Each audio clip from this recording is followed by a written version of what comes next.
Hello, people of the internet. I am James Phoenix, and this is another WWE Fantasy Log and our Season 6 premiere episode. Yeah, if you did not see it, we did our draft last night, so definitely go check that out. If you want to the exciting changes to the rosters for this season. Indeed. With me is Jeff. Hi, this is one of the exciting changes. Yes, he has a new shirt. To go with the exciting changes. Sort of. We'll get there. I've still got the old shirt. Mm-hmm. Well, I have him for the first time ever. It's true. Anyway, we are going to do the usuals, news, recap, the whole 9 yards. So, let's do it. Indeed. Just close. I have this extra window open. Close this out. Okay. And close that one out too, actually. Open this. Here. Let me also open this, by the way. Close that. Move this. Open this guy. All right, there we go.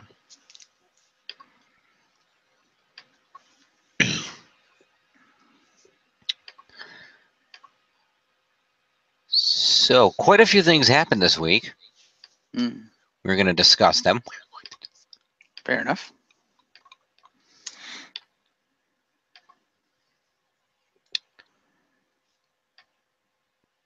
First of all, it's just worth minorly noting, of course, the forthcoming Chris Jericho versus Kenny Omega match at the Tokyo Dome for Wrestle Kingdom, whatever number it is.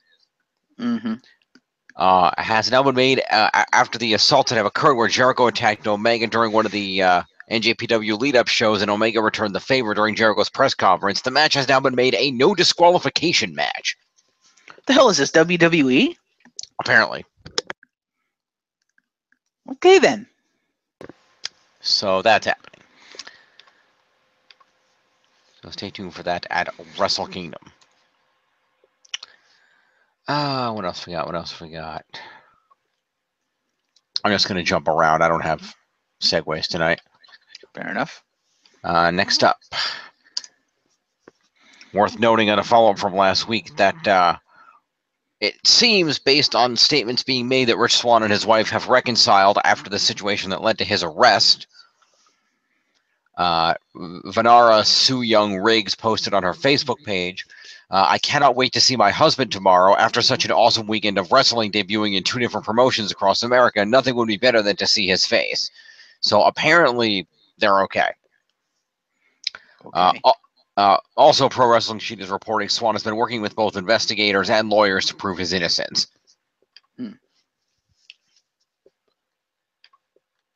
So that is happening. What else?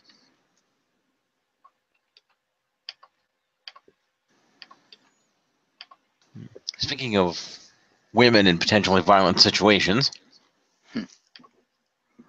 Okay, I got segues. Fair enough. It's worth noting there was a Twitter exchange over Twitter. It began with a tweet from @WWE on the set back on the 17th. That was on Sunday night, and tweeted out during the pay-per-view, the Clash of Champions, which we have a video up of if you want to go check that out. It was our Season 5 finale. @WWE tweeted, "The X Factors just walked in," with an image of the members of the Riot Squad entering the ringside area from the ramp. Okay. So they put out that tweet at WWE, "The X Factors just walked in, ...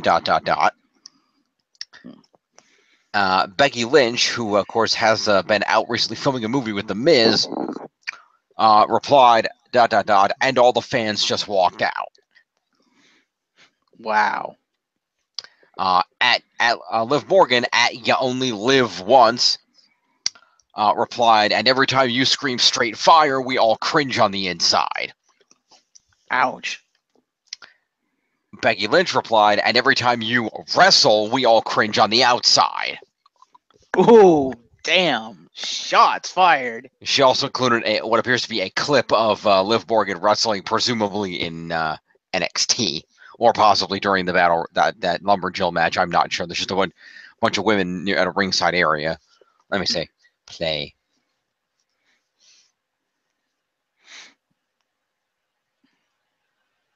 Yeah, that's her accomplishing precisely nothing but like lightly tapping someone on the back of the head. I think that's Carmelia. That was at the ringside area during the Lumberjill match where she did nothing. Okay, so setting up to have Becky Lynch return and have a bit of a feud with the Riot Squad. It seems. Look forward to that. Fair enough. All right, what else we got? Speaking of women in the WWE, let's roll it on. A quick congratulations out to the Bella Twins. Okay. As we are wont to do, the Bella Twins hit 1 million YouTube subscribers. Yay. So how about that? And on the accomplishments, a special channel went up earlier this week on WWE on the channel, and WWE.com issued congratulations to the Bella Army on this accomplishment. So congratulations to the Bellas for that. Okay, then. What else we got? Okay, let's go from other women who are not currently wrestling for the WWE. Let's talk about this a little bit because this is interesting. Uh-huh. So who remembers AJ Lee?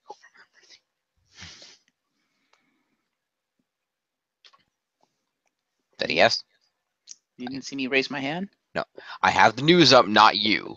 Oh. I can only have one thing on my screen at a time. You dumb shit. Fair enough.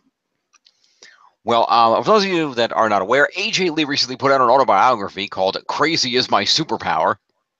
Yeah, wasn't it like a year ago or something? Thereabouts. And it was announced, however, that said autobiography is going to be developed into a television series. Oh, brother. From the executive producers of the TV show Genius. They will be developing AJ Mendez's New York Times bestseller Crazy is My Superpower. EUE Socolo, an Emmy-nominated production company behind National Geographic's Genius franchise.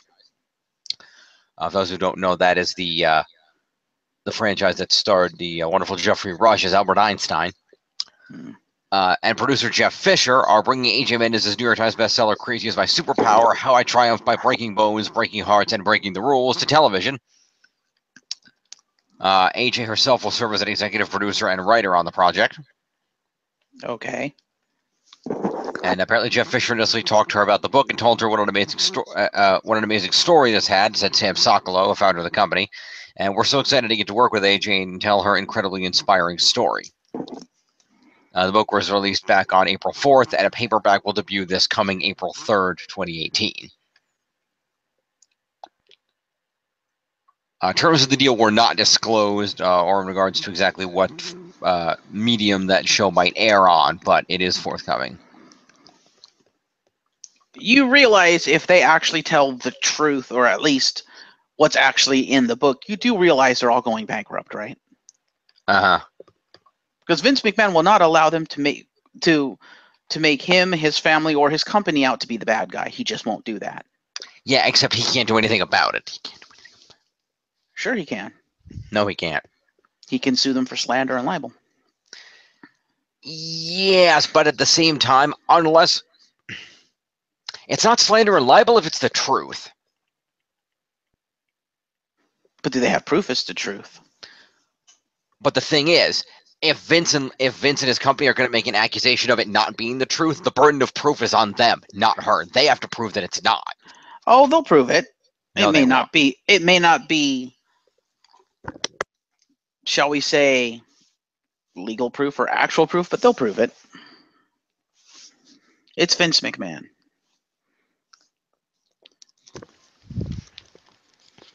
Yeah, but the thing is, the one thing Vince may be a billionaire, but the one thing he doesn't have right now, he doesn't need right now, is another legal battle. Yeah, but if it translates into bad publicity for a company that's kind of struggling, he needs that even less. I think right now the bad publicity will hurt him and his company more than another legal battle. Yeah, but you know what? Another legal battle against an instant superstar who's just trying to tell her life story off an autobiography she wrote that's New York Times best-selling. That's bad publicity. Well, we'll see. Vince McMahon is, as we all know, a narcissist and egotistical. If you say anything bad about him, he doesn't give a shit. He's going to try to stop your ass. Yeah, but they've done it before. People have done it before. Who gives a shit? Like I said, she's going to tell the story of growing up and then having her life. And like I said, really, they never did anything particularly bad to AJ. It's mostly her husband that's had the issue. So I don't know how much of what involved her husband was in the book. No, but the whole reason why she like told him to fuck off and quit, that kind of paints them in kind of a bad light, like a really, really bad light, like a super bad light of them basically trying to make her do the crazy shit. And then she's like, "You do realize my mother went through a lot of this shit. No, I'm not doing this, you insensitive pricks." That's really, really bad for WWE and Vince. Well, it's happened sometimes. And you know what? Like I said, it is the truth. And I'm sure she has witnesses to back her up. They can't shut her down if it's the truth. And given that she's being funded by a major production company that makes television shows on Genius, yeah, Vince isn't winning that battle. No, we'll see what happens.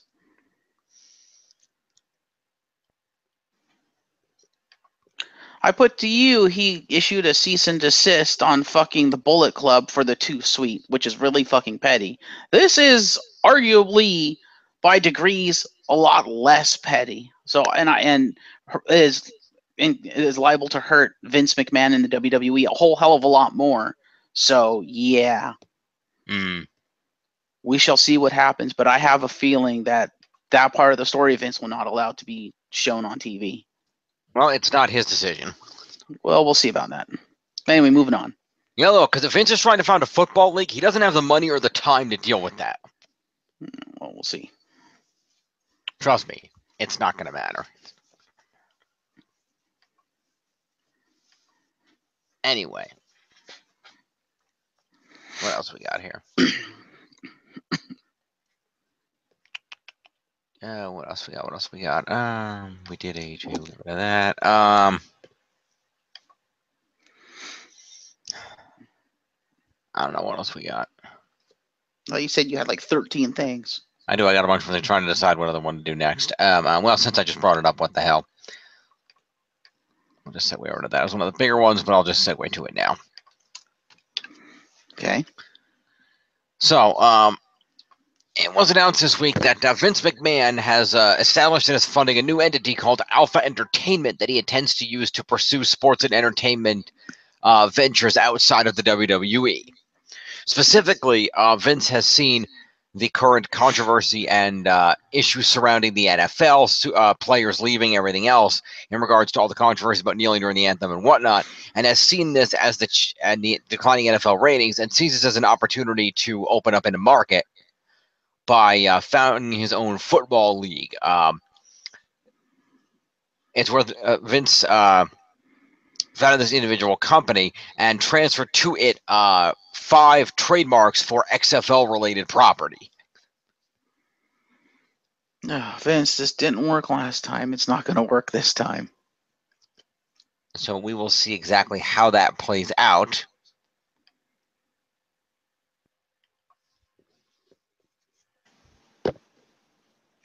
There is also some speculation that this may have something to do with President Donald Trump. Okay. Because it's well known that President Donald Trump has been very angry and against the NFL in regards to not firing players for the kneeling during the anthem and other situations, and Trump is known to be very good friends with Vince McMahon. Trump is also not right in the head. Well. Also, for those that don't know, Trump owned a USFL team in the mid-1980s. The USFL was a football league that tried to challenge the NFL at the time and failed.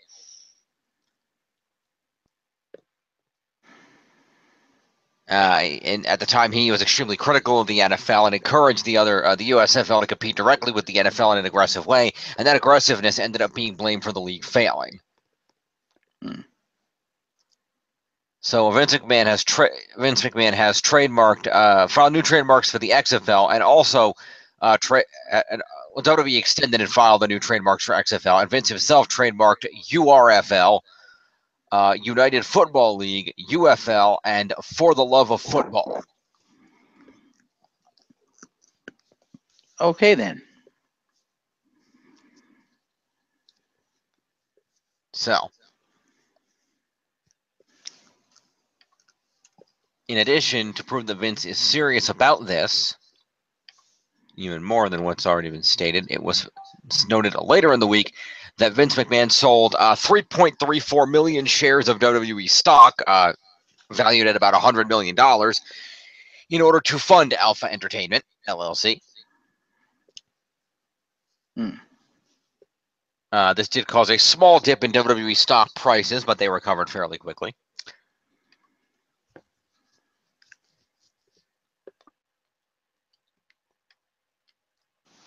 The shares sold represent approximately 4.3% of the company's total outstanding shares of Class A and Class B common stock. After the sale, Mr. McMahon beneficially owns 32,193,375 shares of the company's Class B common stock, which represents approximately 82% of the company's voting power. Fair enough. And approximately 41% of the total outstanding shares of common stock. Fair enough. So, there you go. So we will see if that league pans out. In relation to things that Vince has been rumored to or confirmed to be doing, the Wrestling Observer newsletter reported on Tuesday that Vince McMahon, according to people close to Vince, his attitude changed when you saw WME, the WME IMG talent agency bought the UFC for $4 billion. And apparently after seeing this and realizing and choosing to fund his Alpha Entertainment venture, Vince McMahon is now reportedly open to the idea of outright selling the WWE. Really? Supposedly. That's kind of surprising. While Dana White is no longer the owner of UFC, he remains president, minority owner, and day-to-day promoter of the promotion. So all those rumors happened prior to McMahon launching the Alpha Entertainment venue, and it's only a rumor for right now. There haven't been any offers or anything. And it's entirely possible that if Vince were going to quote unquote sell the company, he may just turn around and sell it to Triple H and Stephanie. So, can they afford it? I don't know. I mean, they already own decent amounts of it themselves, and true. All they'd have to do is buy out his stock, I suppose. Exactly. Not even all of it. They just have to buy enough of his stock to have the controlling interest in the company. I mean, Vince has 82%. That's way more than enough. Given that between the two of them, I'd imagine they've probably got a decent percentage already. All they would need to buy is probably even half of Vince's stock to have controlling share. Mm-hmm. But we will see. And again, that is pure rumor for right now. Take that as speculation. What else we got? If he's going to sell it to Triple H and Steph, I would say please now, before it's too late. Although it might already be too late, but we'll see. It's never too late. All right. What else we got?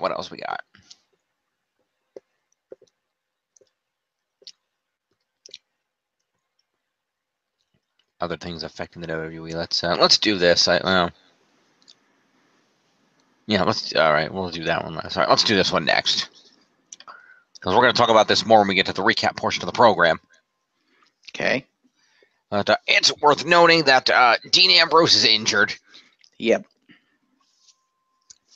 Obviously, on Monday's Raw that we're going to talk about, they made it out to be a storyline injury. In fact, Dean has been dealing with a triceps injury for several weeks. And yeah, she has a tricep tear. A partial tear. Yeah, mostly tear. It was a partial tear.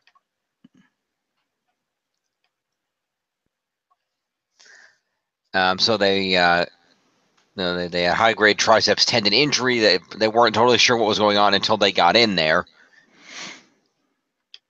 and checked up on it. Normally, a triceps repair surgery like that will put a superstar on the sidelines for about 6 months. Mm-hmm. However, luckily, once they got in there, they found that Dean only had a partial tear.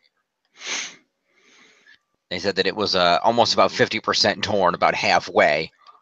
So they were able to conduct the surgery and repair the tendon. But basically tore about 50% of the triceps tendon away from the bone, so they repaired that back down to the bone where it tore off. It was very straightforward, and they removed all the extra bursal tissue, the extra swollen stuff around his elbow, so that's fixed. And it is unknown how long Dean will be out of action, but it is speculated, given the partial nature of the tear, that he'll probably be out about 3 months. Mm. Where is that here?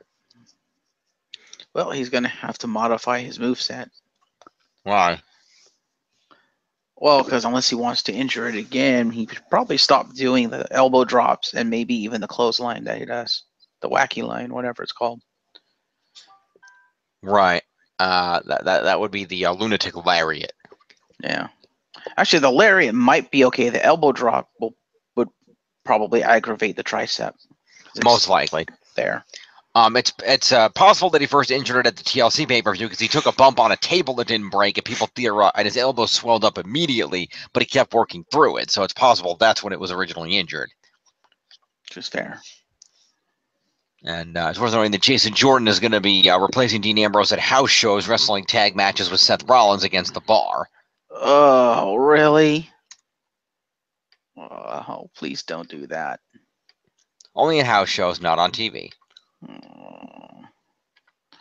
And you just tanked Seth. Good job, WWE. So Dean is recovering at his home back in Nevada after the surgery. He's expected to be sidelined around 3 months, but it's going to depend. Mm-hmm.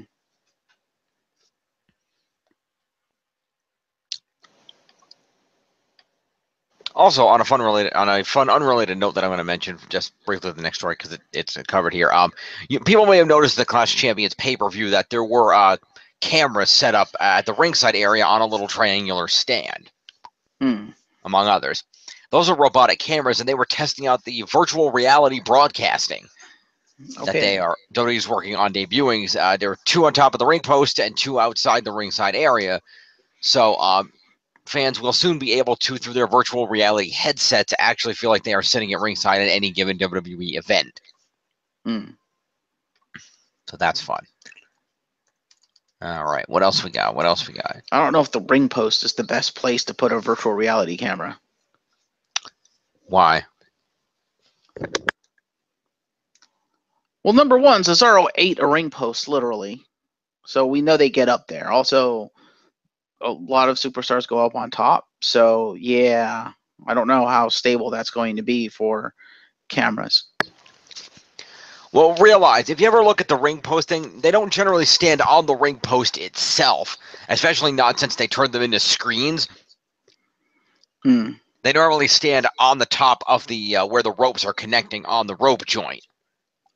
Yeah, but they can get knocked off and stuff. My point is, it can still get hit by a superstar unintentionally and probably easily fall off and or break. I don't know. Well, not if the camera is sufficiently attached to the ring post, it probably wouldn't move. So it's just a matter of, and I'm sure if they were going to put cameras on ring post, they would ensure that the superstars wrestling were not using those ring posts for moves. See, and I don't know if I like them doing that, because then that limits what the superstars can do and where they can do it, and thus would make the matches a little less organic and a little less believable. Like, especially if, like, say, when you have the cruiserweights out there, or if Jeff Hardy comes back, it's like not being able to utilize the ring post that is the closest and in best position to be used with wherever your target is going to suck, because all of a sudden you're either going to have to reposition the person, or the person's going to have to reposition themselves, which we've seen before, which every time the target repositions themselves, it's almost very obvious that they do it. Now you might be seeing it even more often if there's like multiple cameras and shit, because they're like, there's only one ring post you can use. Well, shit, I have to make sure I'm by that ring post. It's like, no, that's dumb. Yeah. Well, like I said, we're going to have to see how they work it out, because it makes it ring post only so you can get the virtual reality of the feel of the action in the ring. Because if it's only the ones at ringside, you're going to be looking through ropes and everything else, and it's not going to be as appealing. I'd imagine the ones at ringside were for when the guys are fighting out at ringside, but they want one up so you can actually see what's going on in the ring. Yeah. Just like when there actually are matches. And realize, when there's matches in the ring, the guys are automatically avoiding certain areas of the ring anyway, because there's a cameraman in the ring filming them, and they have to avoid him. That's true. It's not like that shit's not already happening. Anyway, Oh, we'll see. thinking of things that you will be seeing on your TV soon. Here's a fun fact for tomorrow night and Tuesday night. As a special for the Christmas Day Raw and the post-Christmas SmackDown, it was announced that the first hour of each of those programs, from 8 p.m. Eastern Time to 9 p.m. Eastern Time on the USA Network, will be commercial-free. Yep. So definitely check those out, being that Raw's happening on Christmas for the first time in a very long time. And nobody's happy about it except USA because they're the ones that made them do it. Pretty much, but definitely check that out because there should be a lot of good holiday-related stuff going on. So definitely give that. Depends on who volunteered to fuck over their Christmas. I'm sure people weren't volunteered. Realize, when WWE runs a show, in regards to a brand, everybody is legally required to show up. It's in the contract. I can guarantee you that didn't happen. I guarantee you it will. Well, we'll see. Because they're under contract. If they refuse to show up for a Raw, it's a contract violation and they could be sued for breach of contract or fired. At the very least, fined. So there will be consequences if you don't, because because Raw is a live show, you never know what might happen. That's why everybody on a given roster is required to be there. And even if, let's say, you're only there for the first match of the night, the superstars are required to remain for the entire program in the event that something unexpected happens and they need to send somebody out there on a moment's notice. Yeah, but I'm sure even Vince McMahon isn't dick enough to enforce that shit on Christmas. I don't know. They need to be able to run a show. Yeah, have enough to run a show. Well, like I said, if there's the unexpected, they need backup. They need to have everybody there. Well, we'll see what happens. We will, but like I said, you're not going to necessarily see everybody, but that doesn't mean they're not there, because it's a full Raw. Let's see. Speaking of other things happening in WWE, this is kind of interesting. Let's just in here. The WWE Music Group put out some tweets last Monday. You can follow them at WWE Music. Revealing a number of superstars are going to be soon receiving new theme songs. Of course they are, because CFOS has as big an ego as Vince McMahon. So let's take a look at some of these. Fuck CFOS. All right, so as you can see, first up we have Kairi Sane, whose new song is The Next Voyage. You may know her from NXT, of course. She debuted that song on the 19th. We have Drew Gulak's new theme song called For the Better, which debuted on the 20th. He looks like a young Donald Trump. Yeah.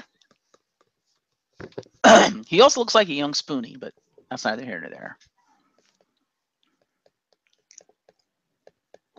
He and Spoonie are probably the same age. Maybe.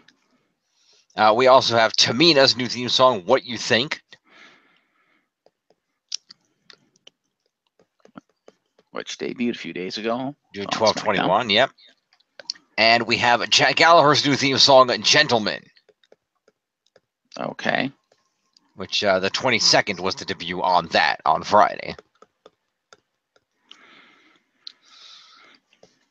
So those songs are out there.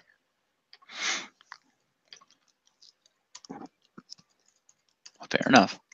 What else have we got here? I should have mentioned this earlier. I could have segued that off of Ambrose, but that's okay. Somebody hit Kalisto in the face with a water bottle. I can read that. Now I can't. Yeah, for those who saw 205 Live, Kalisto was on the floor in the ringside area selling a beatdown from Kendrick and Gallagher post-match, and some fan chucked a full water bottle at Kalisto. Apparently, it was in a private box and got a running start. Hurled the thing, it bounced off the floor and hit Kalisto in the face. And so Kalisto had to go get some stitches and an MRI to determine any possible fracture. And further reports have not been forthcoming on his situation. But his wife, who you can follow at First Lady the number one First Lady Lucha on the Twitters, or no, that's the Instagram. Sorry, on the Instagrams. Wrote, to the idiots who harmed my husband, the way you assaulted my husband was disgusting to say the least. Your actions caused harm and medical intervention was needed. Second, I am in disbelief with those that think that it's okay to ridicule, poke fun of, someone who lives their life to entertain others. If it was you in the situation, you wouldn't be laughing, now would you? What a way to spend our holidays. Stitches, MRI, a possible fracture. We don't know. That was 3 days ago, and we have not received any further report on Kalisto's condition. Mm-hmm. To quote one of our favorite people, all of the fuck that guy. Pretty much. That guy was escorted from the building by security and police at the time. Whether charges were filed, we don't know. Damn well better been filed. His ass better be rotting in jail for Christmas, motherfucker. Yeah. Let's move on to more positive news.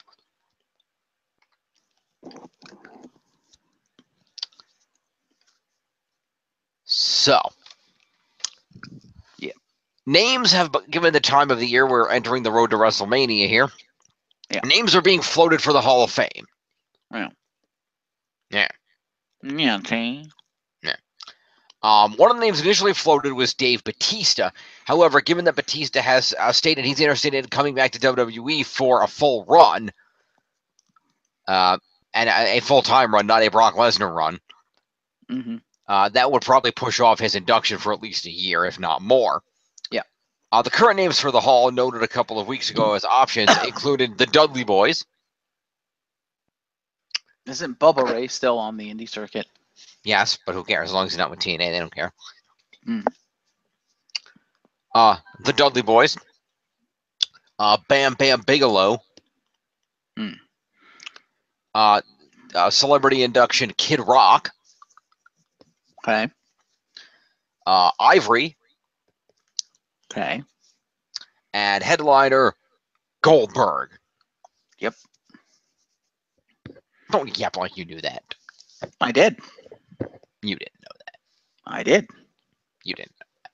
I did. I knew about the Batista thing and about the fact that they had Goldberg in reserve. They were like, well, if Batista's not going to headline it, our next choice is Goldberg. I was like, oh, okay, sure. I'm surprised The Rock hasn't been inducted yet. What the hell? That's probably of The Rock's own choice. Potentially. Or The Undertaker, for that matter. Same thing. Yeah. You have to realize it would be hard to induct The Undertaker because it violates his character. He doesn't show up and cut promos. So it wouldn't be him coming out and giving a speech would be kind of awkward. That's why even The Undertaker's never even appeared on the Hall of Fame ceremony. He's always backstage, but he never comes out because it hurts the character. Yeah, but he left the character in the ring. We don't know. He completely broke character at ringside. So, yeah, I don't think he needs to worry about... First split second, but either way, I don't know. He kissed Michelle McCool. Come on, dude. Yeah, either way. We also don't know if he's officially retired, so... And no one ever said he had to actually make a Hall of Fame promo, a Hall of Fame speech. He could just come out and, like, accept the award and just do this. Or to hold the award and just get down on one knee and do this and walk off. Yeah. Right? I feel like people would feel really gypped off if he did that, though. That's the problem. Yeah. I don't know. It's worth noting, interestingly, that there are apparently some in the company who are pushing for Jim Johnston, music composer, to be inducted. Yes, they are. Given his impact and importance on the iconic nature of some of WWE's entrance themes, but with him just being gone this year due to politics, that makes it unlikely that would happen. Yeah, CFOS won't let that happen.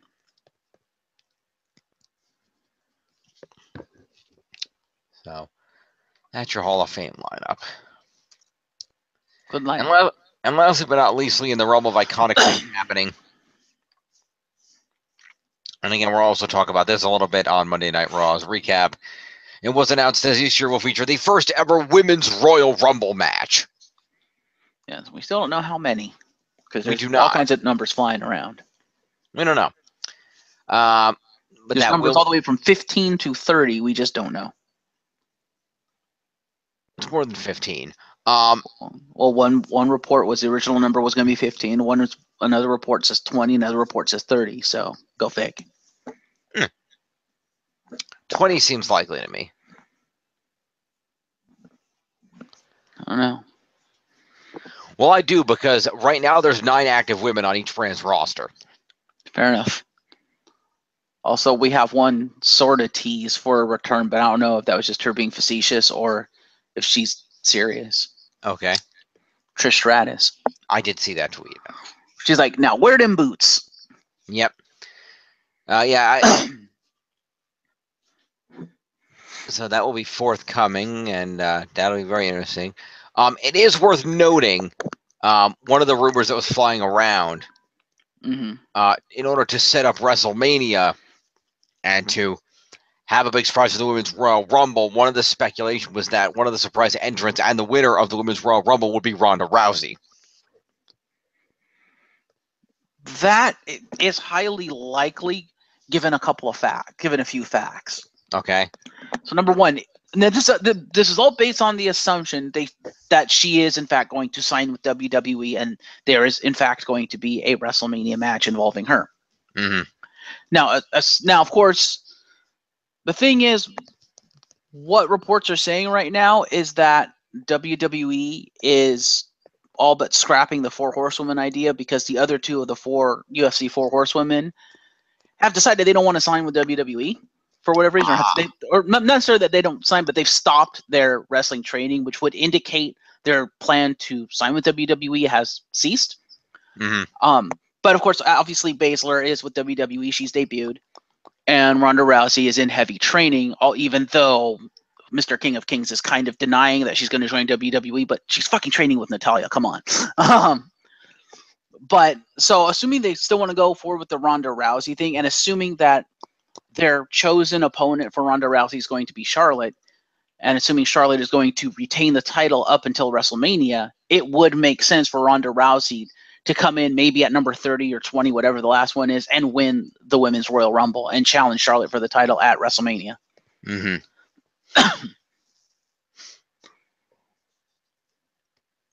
That's assuming she gets all the papers signed in like the next couple of weeks. Mm-hmm. So we'll see about that. But that would make a whole lot of sense if that is the storyline they're going forward with for WrestleMania season. It would. The question is as to whether it's feasible or not. Why is that?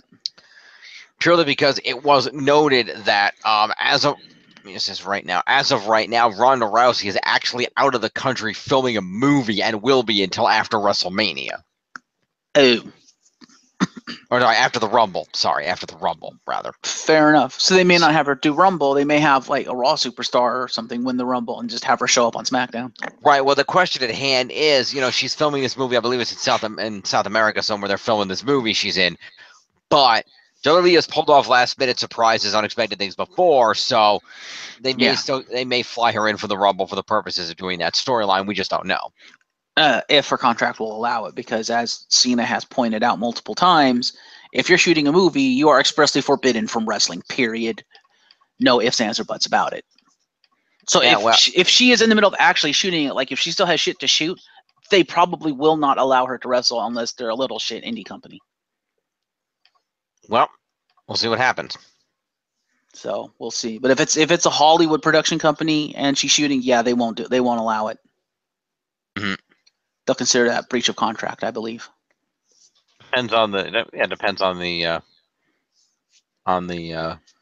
contract and the movie.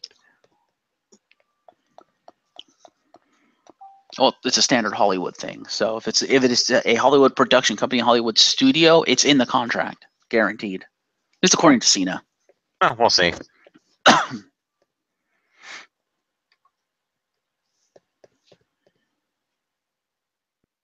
I would imagine The Rock would be able to corroborate that too. That's probably why he doesn't wrestle a lot, because he shoots like fucking 5 movies a year.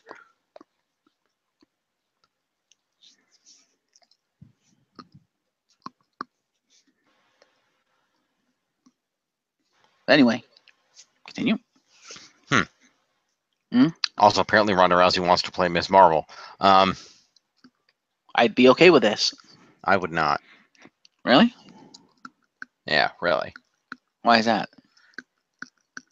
Miss Marvel is a Muslim. Not.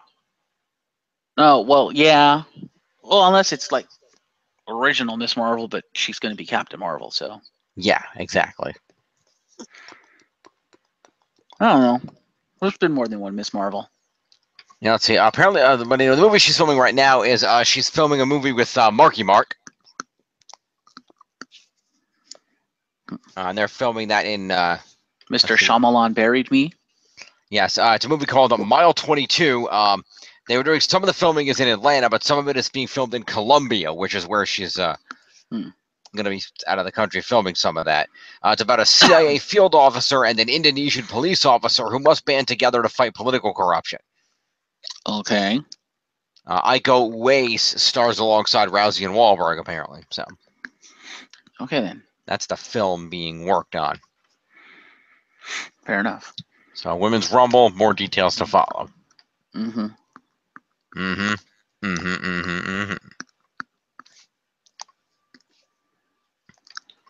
And that is the news. And we will do the program proper. Let's do it. We will open up with Monday Night Raw. We will open up with Excel. Yes, I'll do that in a moment. We'll open up with Jim's big ass face. I said face, not eyes. Uh-huh.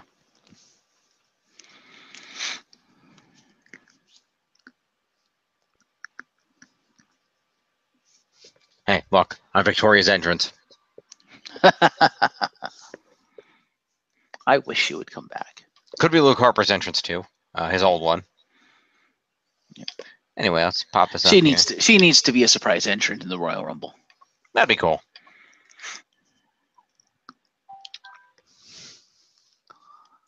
All right, so let's do this. Of course, being this is the debut, we don't have scores yet, so we're just going to have to see where this lies. Indeed. Let me get that out of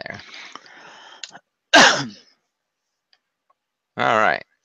So for those who don't know, our teams are as follows this season. If you missed our draft, John is not going to be joining us this season, but he's attempting to find a new job and also dealing with some things at school. So he felt that he was not going to have the time. So for at least this season, possibly more, we will not have John. At the end of the season, we will reevaluate with him to see where his status is. Yeah. So for right now, we will have 3 teams. We will have Jeff represented by Balor Club Worldwide. Ding!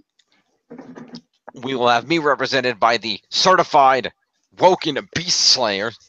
Because you have this up, you can't do the ding because no one can see you. Ding! You fail. And representing by Tiff, who could not be in this evening, we have the Blissful Riot of Justice. Yep.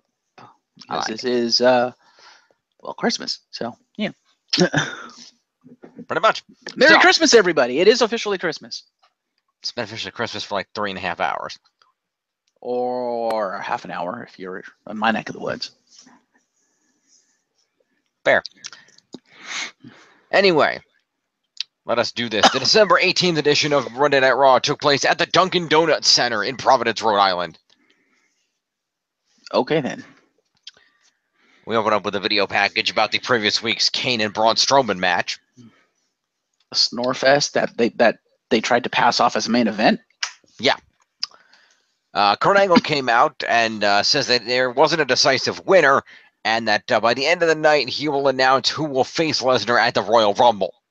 Promo points to Jim. Oh, yeah, I drafted him. Okay. Unless you're not going to count that.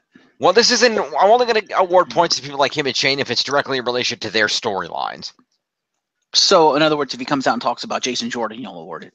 Yeah, if he talks about Jason Jordan or Triple H or Stephanie, then that will, you know... Or himself. Or himself, yeah, then that will be points. Otherwise, I'm not going to worry about it. Fair enough. So he's interrupted by Braun Strowman, who comes in the ring with a mic, points out he was the last man standing last week, but Kane interrupts and talks about his years of destruction in WWE. Then Paul Heyman comes out and says there won't be any conversations without his client, Brock Lesnar, who also comes out to the ring. And Angle says before things get out of hand, he's going to make an announcement right now, despite having said he was going to do it by the end of the night, not 2 minutes earlier. And he announces that at the Royal Rumble, it'll be a triple threat match with all three of these men vying for the Universal title. Kurt then bails from the ring as all hell breaks loose as Lesnar, the three men circle each other. Kane and Lesnar then dump Strowman out of the ring, and Kane and Lesnar grab each other, and Kane eats an F5. Okay, then. Because Kane is only in this match to take the fall to protect Braun and Brock. Of course he is. Or is he? That's what we thought about Dolph when we saw what happened in that match. True. And if the rumors of...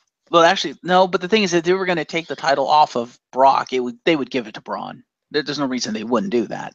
Right. So maybe he is there just to take the fall. I don't know. We'll see. Yep. Weirder things have happened. Well, they're not going to take the title of a Brock because they're saving him for the big title droppage to Roman Reigns at WrestleMania. That's what's forthcoming. Unless the rumors are true. What rumors?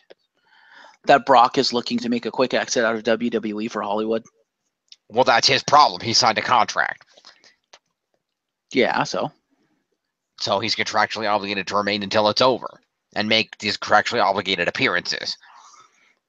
Well, we'll see. All I can tell you is what the rumor mill is saying. The rumor mill can say all it wants. It doesn't change the fact that there's a contract. Yeah, he can get out of it. He's Brock Lesnar. No. Not with the amount of money WWE is paying him. Potentially. But then again, WWE has changed matches on the fly before. Yeah. But with how much time they've put into that one, they will not let Brock go. That's a guarantee. Yeah, they've put a lot of time into feuds before and completely borked it at the end. So yeah, but not as much time as they've put into this one. Not as much time as they've put into getting Roman Reigns over as their champion. They cannot afford to fuck it up. And because of that, they're going to fuck it up because it's WWE anyway. Award points. I doubt it. Anyway.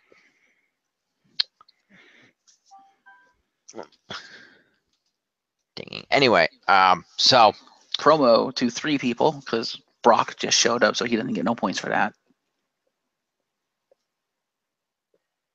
Huh?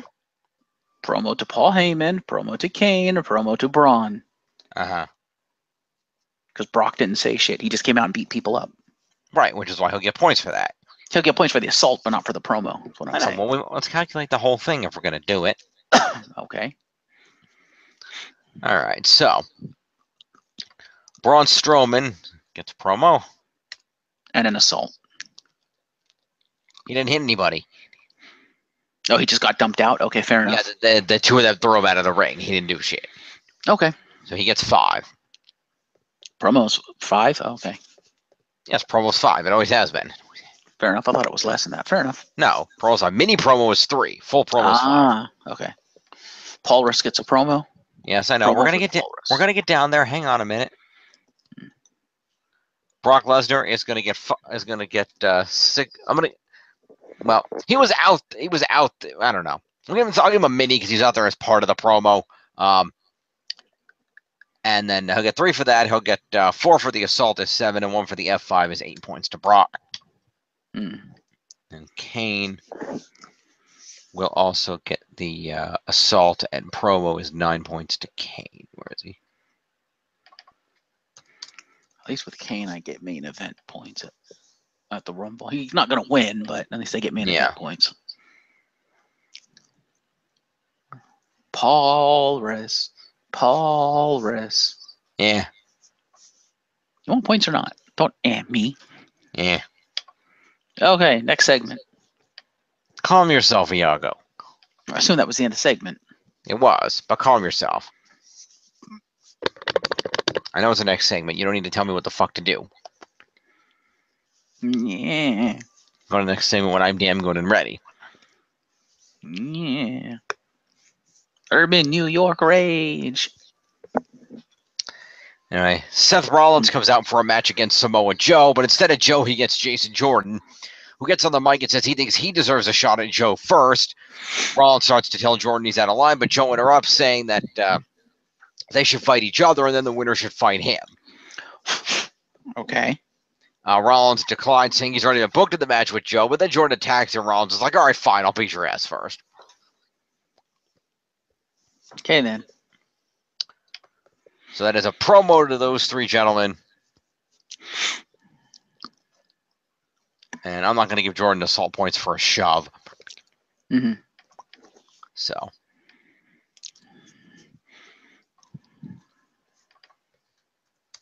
Five. Gets 5.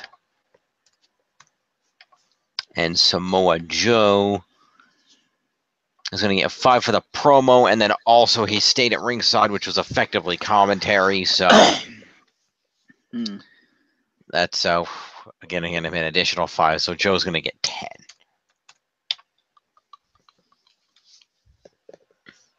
All right.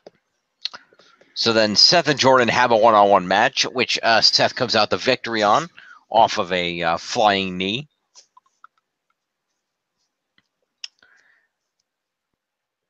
So Jason Jordan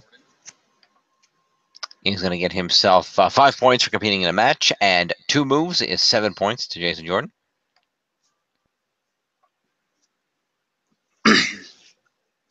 Well, and Seth Rollins is going to get 20 for winning. He's going to get 5 for competing, is 25.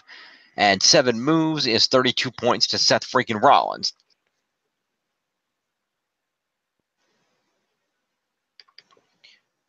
At 37. Okay. After the match, Joe attacks Seth and then brawl out to ringside.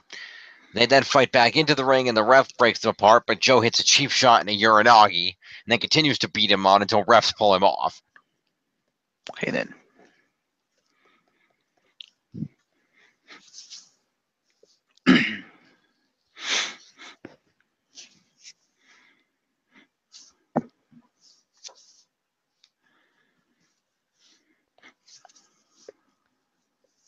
All right, let's see here.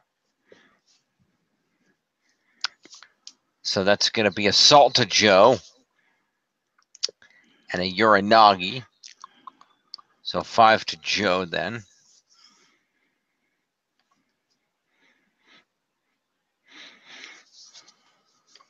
And would that be another 4 to Seth for the fighting with Joe after the match? I guess. So 41. All right. Next, we cut backstage, and like how we got where Seth Rollins is backstage with Seth Rollins. Well, he is, but that's beside the point.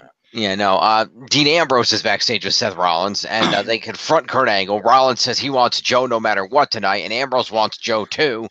Jason Jordan then walks in and says he wants Joe. Ambrose tells him to get in line. So Angle makes a 6-man tag match with the 3 of them taking on Joe, Sheamus, and Cesaro. Joe Bar. Yeah.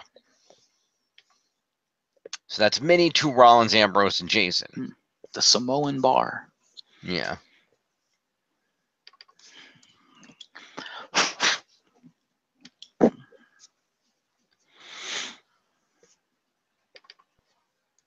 I assume that's the main event. Yes. Fuck me. I got nobody. That's fucking bullshit. Mm-hmm. And Dean is maybe I should have taken Seth back. Maybe I should have fallen for your trap. Yeah, you could take a Seth back, but you would have lost the Kevin and Sammy show if you did that. Might have been worth it. Your call. We'll see. We will. I just realized I have no main eventers on Raw at all. I literally have no one. I'm like, wow. Except Kane, but he doesn't count. He's just there to take a fall. This is true. It's true. You have a very you have Triple H if you count him, but yeah, you have a very SmackDown heavy roster. You have Bray Wyatt. Again, I don't have any main eventers on Raw. He's a pseudo main eventer. No, he's not. He's mid card at best. No, he's not. He's a Brooklyn fucking brawler. He's mid-card at best. No, he's not the Brooklyn Brawler. Anyway. When was the last time he actually won a feud? I rest my case. Well, yeah, he helps get other guys over, but he wins matches quite a bit.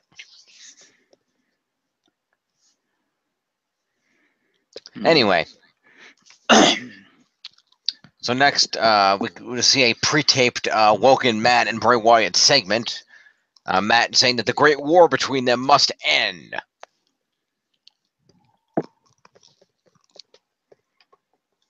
Okay. So promo to Matt and Bray. But the Great War hasn't even started yet. What the hell, Matt?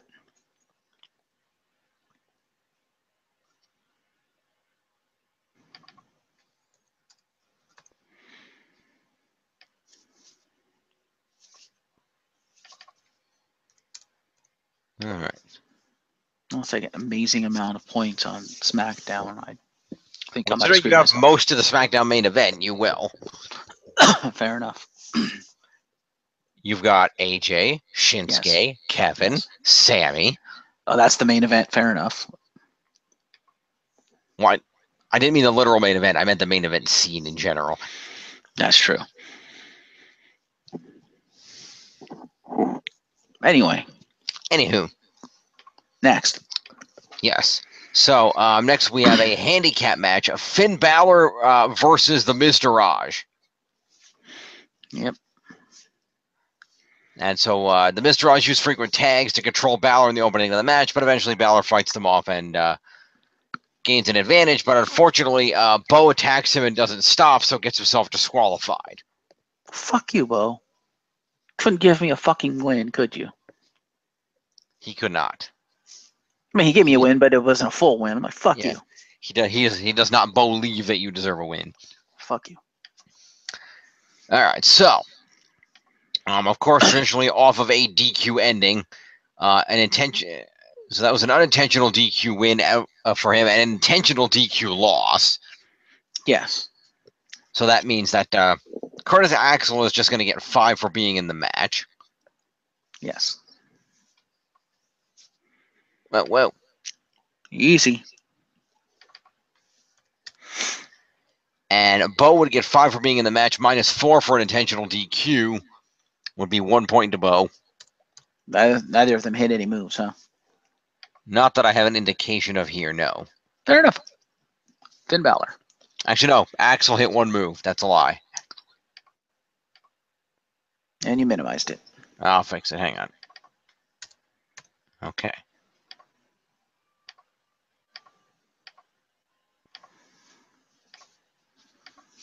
And then Balor himself will get 5 points for being in the match, and he'll get 2 moves. It's 7 points to Balor.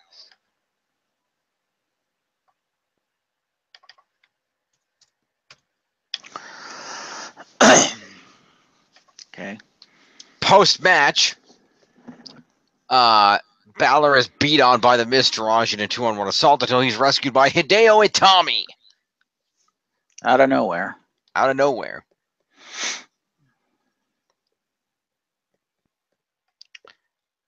And as Itami comes down and drops Axel and Dallas, we go to a commercial and come back to the match has been organized into a tag team match play of Hideo and Finn versus the Miztourage. So are like Hideo and the Miztourage going to get post-match assault points? I guess. Because I'm assuming Bo Dallas didn't stop, so therefore it would be a post-match assault. I suppose. Not that I want them to get more points, but, you know, in the interest of fairness.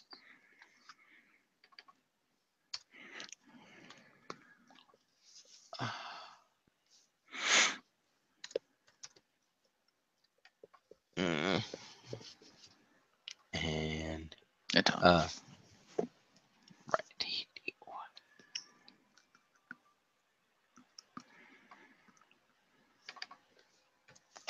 All right.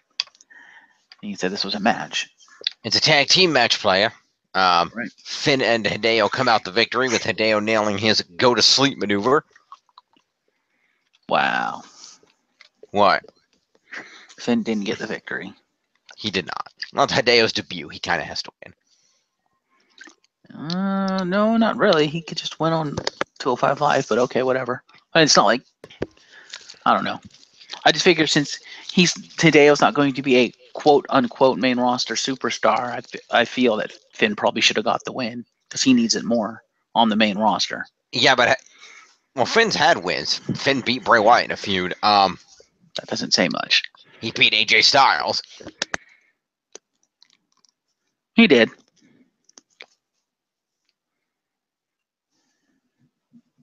In a one-off, but anyway. I also have to remember they don't like Finn. He was going to face Brock for the title, and they nixed it. Yeah, fuck him. He's over, goddammit!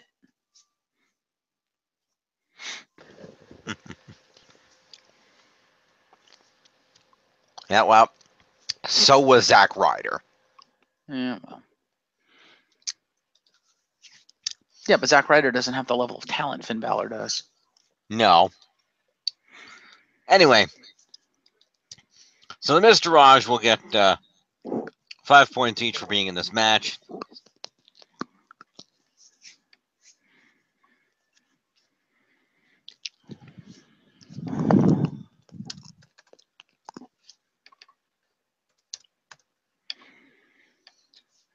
And then we're going to go ahead and do Finn Balor. We'll get 15 points for being on the winning team. He'll get 5 for competing, is 20.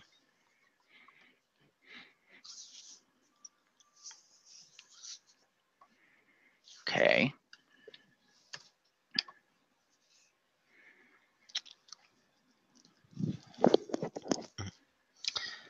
And then Hideo Itami will get 20 points for winning. 5 for competing is 25. And 1 for the GD. Actually, he had 2 moves, so 27 points to Hideo. And 3 is 31. All right. Well, fuck me.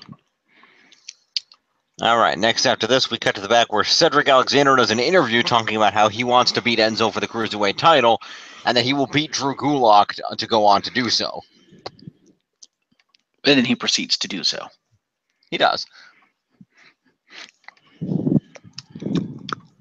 I'll at least get those points. That'll be good. Enzo comes out with Gulak and cuts a promo. Then hands the mic to Gulak, who also cuts a promo, and they make some Star Wars jokes. Promo points to the Zoe show. Quite.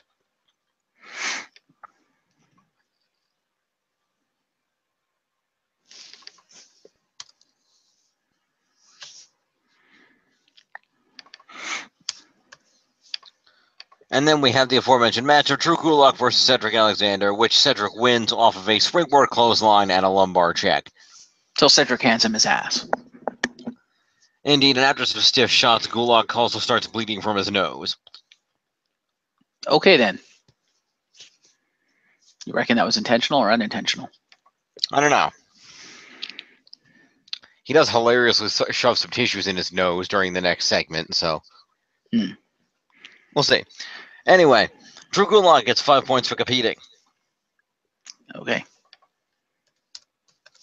Cedric gets 20 for winning, 5 for competing is 25, and 3 moves is 28 points. Cedric. Ooh. All right. I'm so glad no one took Cedric from me. So Enzo is walking backstage when he runs into Nia Jax. How you What doing? do we got over here? Cup titties. Cup titties. What? Anyway, he says that he got Nia's message, and she says she wants to continue their conversation from last week, but Gulak, tissue shoved in his nose, looking hilarious, interrupts, trying to apologize about the match and talking to Enzo about the match, and Nia tells Enzo they'll talk later and leaves, and Enzo gets really pissed at Gulak for interrupting him. So that will be promo for Enzo. And Nia. And let me get in. Gulak interrupts, so he'll get 5. And Nia.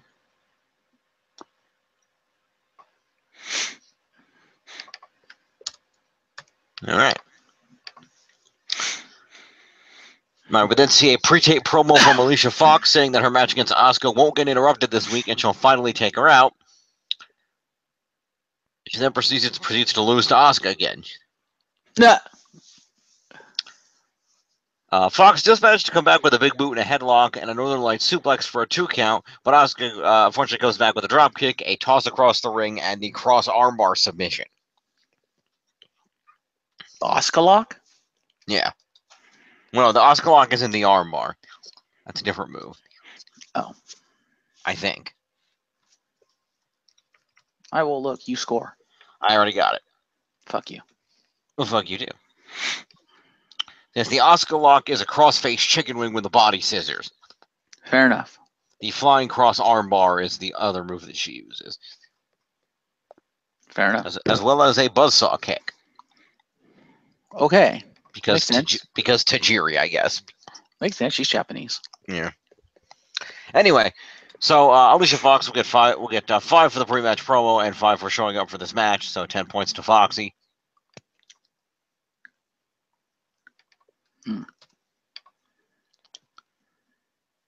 And then Asuka gets 20 for winning, 5 for competing. Is 25, and 1 for the Asuka lock is 26 points to Asuka. All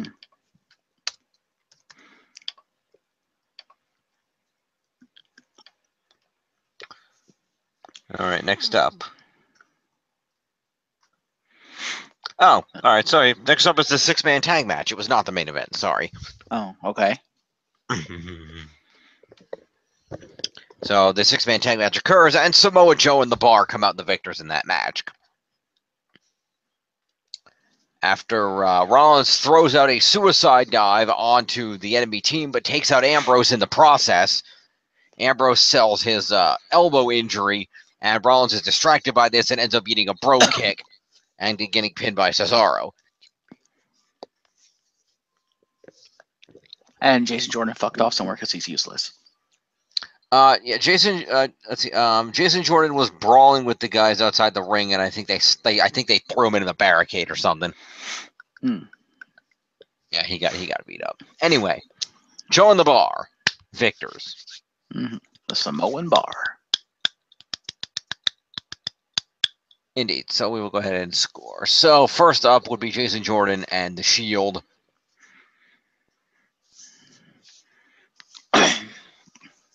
So Dean Ambrose did not have any moves in this match, so he's going to get 5 points. Oh, well, since he actually showed him this one, shouldn't you just get him then outright since he actually has points? Leave him off for right now. It's 8 points. I'm not going to worry about it. Hey, in the current landscape, 8 points is quite a bit. Okay.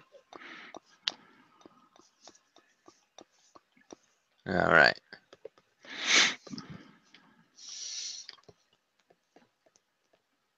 Seth freaking Rollins. Yep, Seth Rollins is going to get 5 points for being in the match. He's going to get 4 moves as 9 points to Seth.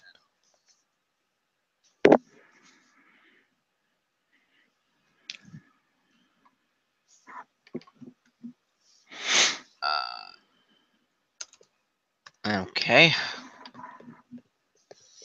And I'm regretting giving you Seth. And Jason Jordan is going to get 5 for competing in 1 move as 6 points to Jason Jordan. Yep.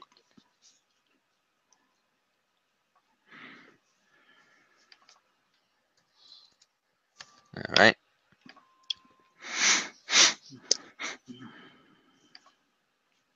And then, while there was a lot of beating going on, the heels did not actually do a whole hell of a lot of moves. They don't need to. They get victory points. I know. Just interesting. Anyway. So, Samoa Joe will get 15 points for being on the winning team, and 5 for competing is 20.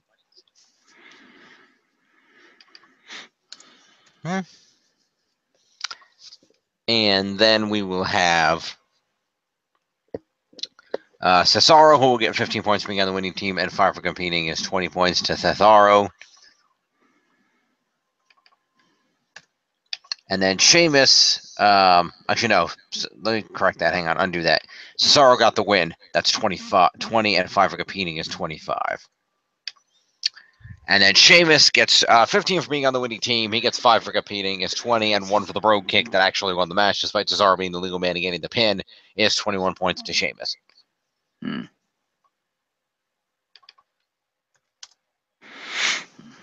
All right. So after the match, the heel team celebrates, and Ambrose gets checked on by officials. Fair enough. We cut to the back, and a shiny silver limousine pulls into the parking lot. Silver limousine?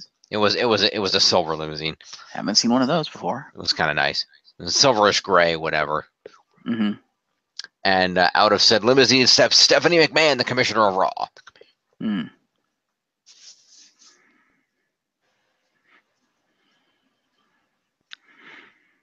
Are you actually going to score that segment, or are you going to ignore it?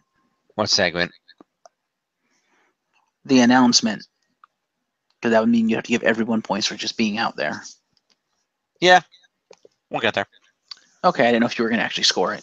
Yeah, we'll get there. Let's see.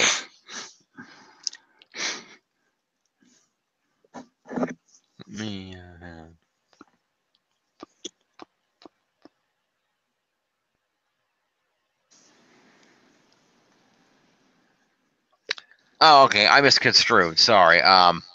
It's fine because it was already awarded, so I won't worry about it. But the earlier promo apparently was only Bray, who was saying that the great war between them had to end. Oh. Because at this point in the program, we now get the pretend interview from Woken Matt Hardy, who talks about the Great War, saying that he'll stand by his Woken followers and that Wyatt and Sister Abigail must be stopped. Fair enough. He throws out some catchphrases and does the Woken Matt Hardy laugh. Fair enough. Which reminds me, WWE has put out a great video for a great Christmas video for Woken Matt Hardy. So do check that out. All right. Yeah, he is. It's funny because him and his entire family are in matching stripy pajamas, and they're in what looks like Matt's private theater, and presumably at the Hardy compound, and Matt is talking about how great it is to be woken despite his family is sleeping around him. King Maxell, and I cannot remember their other kid's name, are in the front, and then Queen Rebecca is laying on top of something in the back. So that was fun. Nice. Good times. And it's a funny thing because obviously they're all sleeping, and it's you could tell that Becky is that Becky's just pretending to be asleep in the back, and it looks like King Maxell actually is asleep. But when Matt starts screaming "Woke," you see the baby wake up and look around like, "What the fuck's going on?" It's hilarious.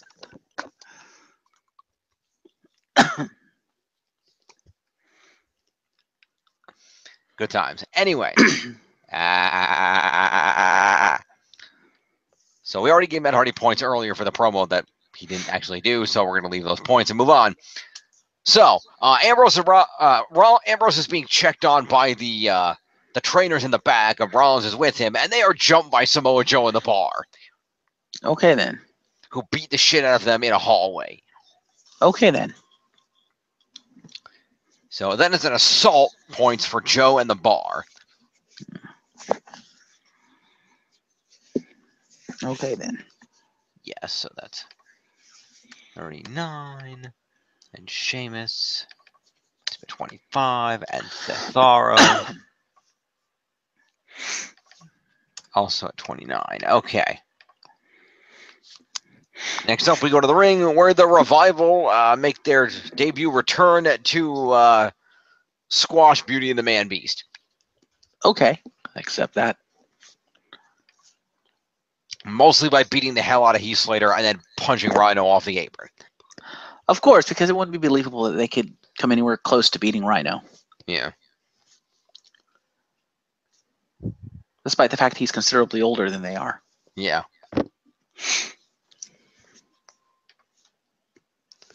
And Slater eats a shatter machine for the loss. Fair enough. So, Rhino and Heath are going to each get 5 points for being in this match.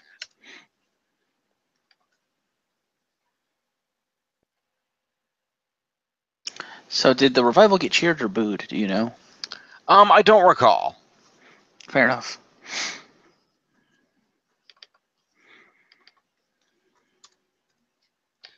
And Rhino. All right. It seems like they're pushing them as heels since they went up against Beauty and the Man Beast. Yeah, that's what it seems like. Let's see here. So they hit the Shadow Machine, and looks like Dash Wilder was the legal man who got the pinfall. So we'll do Scott Dawson first. He's going to get 15 points for being on the winning team. He's going to get 5 for winning. Is 20, and 1 for the Shadow Machine is 21 points. Scott Dawson. To Scott Dawson. Welcome back. Yep. Don't fuck it up this time, you two. Yep, and then Dash Wilder gets 20 for winning, 5 for being in the as a Dash Wilder gets 20 for winning, 5 for competing, and 1 for the Shadow Machine is 26 points to Dash Wilder. Yep. All right. Next, we see Stephanie talking to Kurt backstage, but we don't know what they're saying. We then cut to cut to Slater and Rhino backstage, and they are greeted by Kurt Angle, who says with the new year coming up, they need to toughen up and improve their win-loss record. Okay. Kurt walks off, and Rhino turns to Slater, telling him that he knows exactly how to toughen them up, and then walks off. Slater then follows, asking if this is going to hurt. Yes, it's probably going to hurt. Promo to Slater and Rhino. Yep.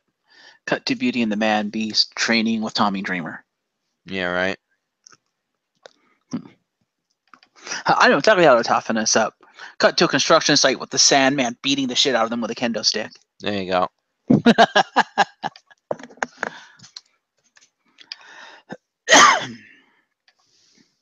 All right. Next up, we go back to the ring. And it is time to walk with Elias. Okay. Who proceeds to sing a song and talk some shit about New England and Tom Brady. During the course of his song, saying that Tom Brady isn't a real legend. I think I saw this part. Okay. I don't remember, because now when you mentioned Tom Brady in New England, I was like, oh yeah, I remember him doing something like that. Yep, and so he isn't a real legend, Elias is, and Elias announces himself as the first entrant of the Royal Rumble. Saying that he will go into the match, and he begins singing, but he's interrupted by Sasha Banks' entrance music. Yes, I did see this. Elias then starts to resume the song, but he's interrupted then by Mickie James, and Elias says that, normally I don't like being interrupted, but this ain't bad. Then Bayley interrupts, and she gets in the ring also. And Elias decides that clearly he's not going to finish his song. Bayley tries to give Elias a hug on the ramp as he's leaving, but he chooses to decline.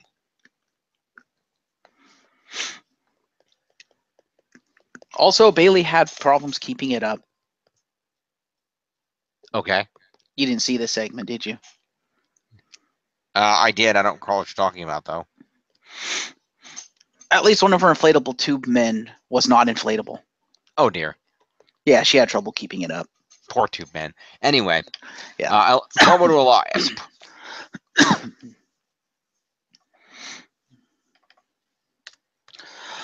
I would say mini promo to Bayley for trying to hug him.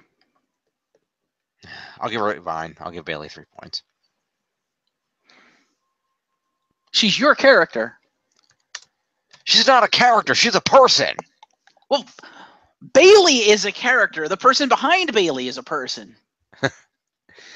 Yes, but the person behind Bayley has also been very clear that Bayley is an embodiment of herself. Still a character on Monday Night Raw. Yeah.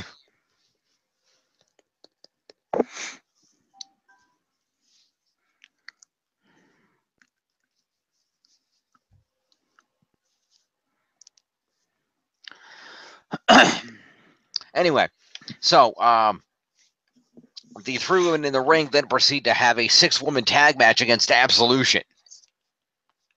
Okay. Which is our main event. Okay, who wins the match? Well, Mickie starts off against Paige. Paige gets the upper hand when Sasha and Sonya then get the tags. But it devolves into an all-out brawl. And then Sonya and Mandy just start double teaming the shit out of Sasha in the ring repeatedly, and the ref decides, fuck it, DQ. Oh, fuck me. So I get fucked out of the main event. That's great.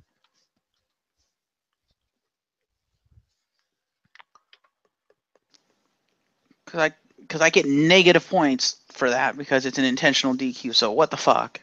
It is an intentional DQ. It's fucking bullshit. It is, but that shit happens. But then the question is, who gets the intentional DQ points since two of them went up there? Because I'm not taking negative points for both. Fuck that. No, Sonya was the legal woman. She'll take the negative points. All right, so first of all, 5 points to each of the faces for being in the match. So let's do that. So we have Bailey and Mickey.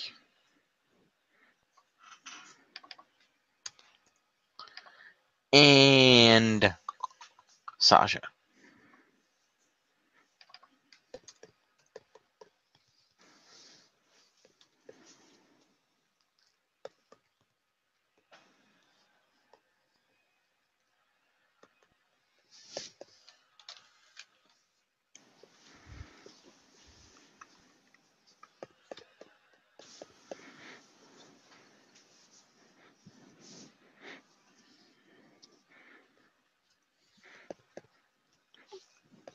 Anyway, so then we're going to have Absolution, who, let's see, Paige and Mandy will each get 5 points.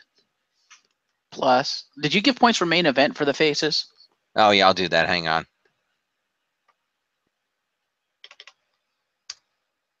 So 5. And did you give winning team to the faces?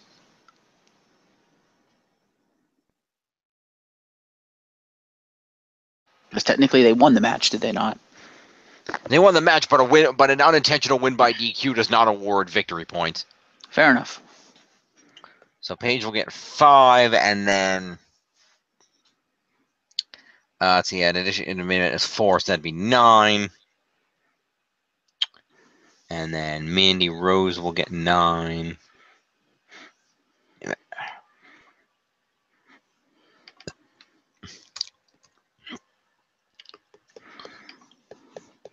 And then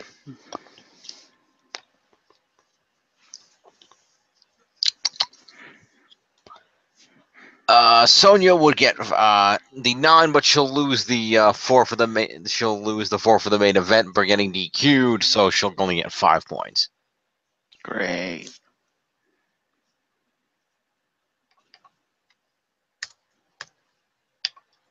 Okay. And that is policy on that, right? Yes. Okay. Okay. So, with that,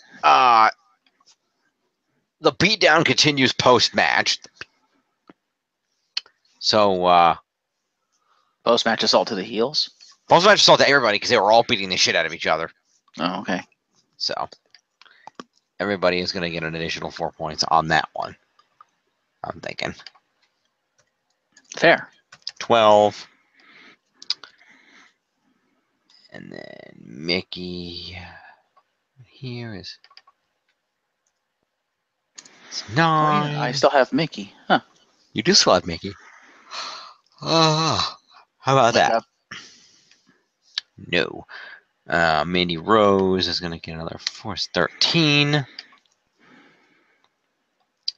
Paige is 13. Sonya. Well, Sasha, then Sonya. 9, and Sonya is also 9. Okay. Got it. Wait a minute. What? Yeah. Easy. No, it's okay. Sasha, no. It should be 13. I never went back and gave the main event points to the faces. Oh. So they should be at 13.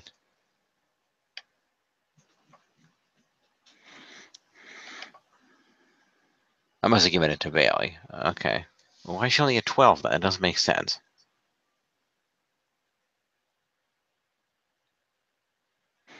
Because she had the I know. hug. I know, but still, that should be 5 points for being in the match. 4 for being in the main event is 9. 4 for the post-match assault is 13. Plus 3, she should be at 16. So you did not give it to Bailey. Yeah, okay. Right. So anyway, as all the beating is going down, Nia Jax runs down for the save. And Okay. proceeds to beat up Absolution, including hitting a double Samoan drop on Sonya and Mandy simultaneously. Okay, then. I don't know if that's an OMG. Fuck Generally, it, why not? double moves in the game are usually an OMG. Yeah, why not? All right, so Nia Jax is going to get an assault. Let's just make your lead even higher. Precisely. You understand my strategy now. That's okay. I'll make it all up on SmackDown. You probably will. AJ Styles. Yep. Anyway, so Nia Jax is going to get 4. Down. Yeah, she's going to get 4 for an assault, 1 for the Samoan drop, and 5 on an OMG. Is 10 more points to her, so that puts her at 15. Okay. So they keep fighting until Stephanie Mute comes out to the ring. Everybody stops fighting and stands around. And she talks about how inspiring the women are. Well, the rest of the rest of the women's locker room cleaned out and brawled with Absolution too. So I guess they should each get 4 points also then. Oh, did they come out behind Nia?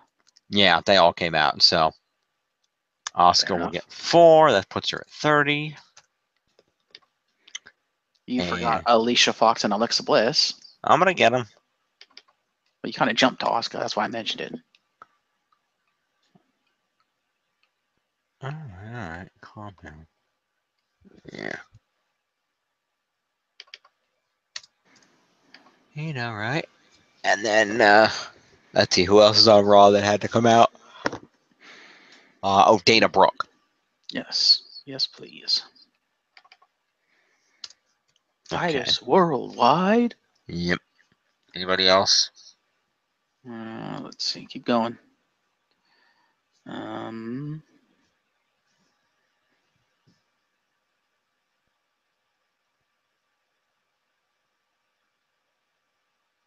Keep going. No. Okay. Nope. That's it. Moving along. And Stephanie announced that there will be the first ever women's Royal Rumble at this Royal Rumble match. And notes that if there was ever a time for a yes chant, this is it. And cues up a yes chant. Face Stephanie confirmed? I guess. I guess they don't get points for being out there because they already got points for the assault. I think that's good enough. Yeah, that's good enough. All right, so with that, it's time to check the score. Refresh! The first time this season. Whoa. Easy.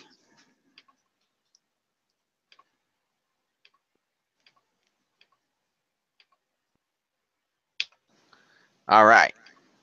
So, scores stand as follows. In the lead is me at 254.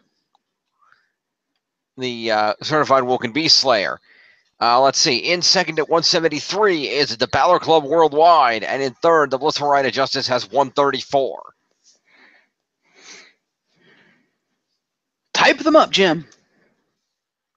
Quite.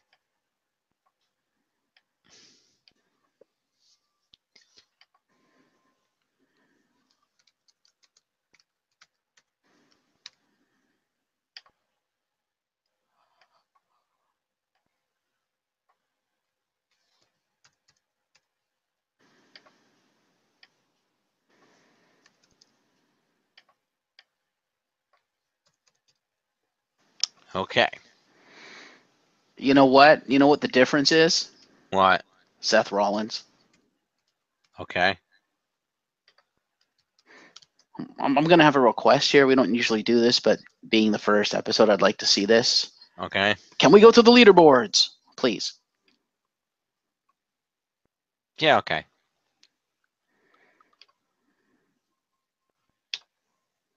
As I said, Seth Rollins is the difference. Seth Rollins does have quite a few points, but so does Samoa Joe. I have the top two guys as of right now. Yeah. Like I said, he's the difference, because if I had Seth Rollins, I'd probably be the one in the lead. Yeah, well, that's we'll how that as you have it. I mean, you have Cedric is at third. Huh. Okay. Yeah, then Hideo and Asuka coming in for Tiff's team, followed by me. I have Cesaro, and then Balor and Wilder for you. Yeah. And because there's some ties going on here, it's a slightly long. It's a one. It's actually a top 11 because Dawson and Jordan are tied in that last spot at 21. Yeah. So there you Interesting. go. Indeed. All right. To the smacketh down. Quite.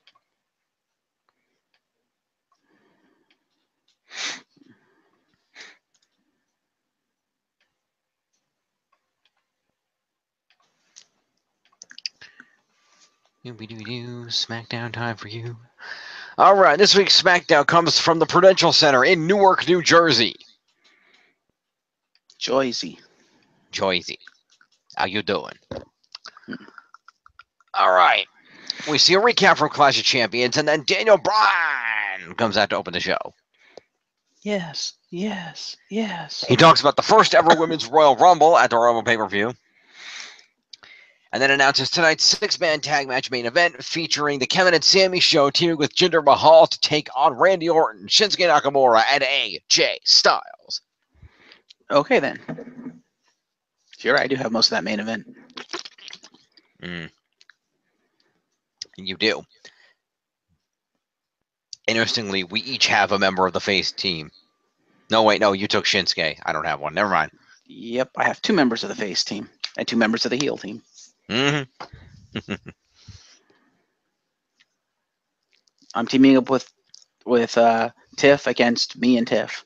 Pretty much.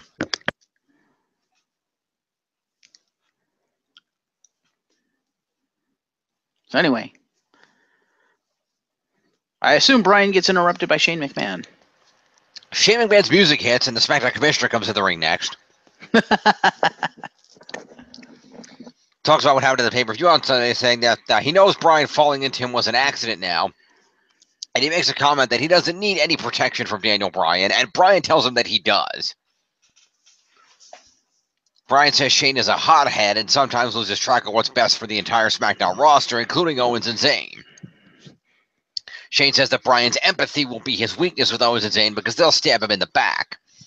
Bryan asks if he shouldn't have done what was best for business on Sunday, and if Shane wants to fire someone, don't fire Owens or Zayn, fire him.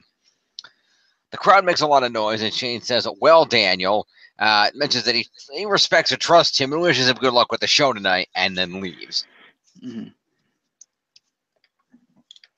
Promo to Shane, since Daniel's not actually on the roster. Do you want to put Daniel at the bottom and give him points anyway, just in case? Yeah, sure. Make a note of it down here.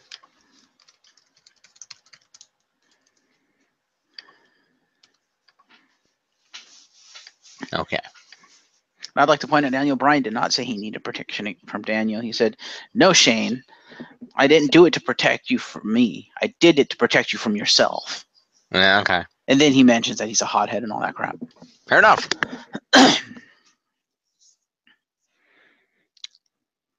Yeah, I saw the opening segment.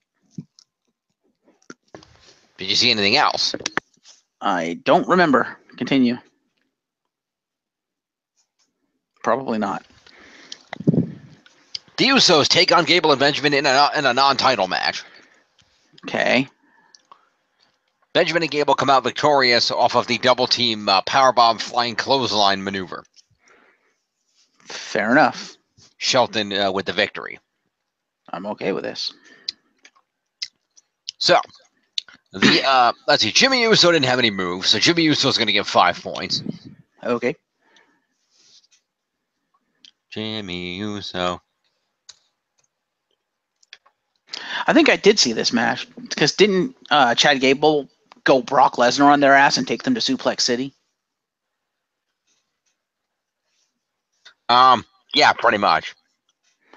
So all those lovely signature points. Yep. Chad Gable is the human suplex machine. Yep. Proving once again he should have been the one cast. That's Kurt Angle's son. Yeah. Gable didn't actually hit that many. Well, between the two of him and like Shelton, they went crazy with the suplexes. Yeah, well, I don't see a whole lot of indication on that. So he hit like 2 suplexes.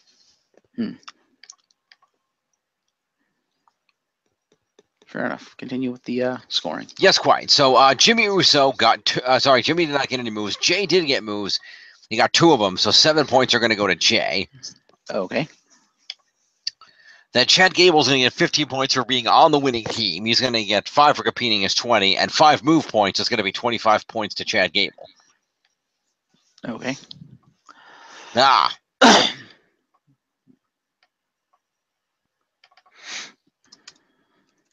Shelton Benjamin is going to get 20 points for winning a match. He's going to get 5 for competing as 25, and he's going to get 1 for the combo finisher as 26 points to Shelton.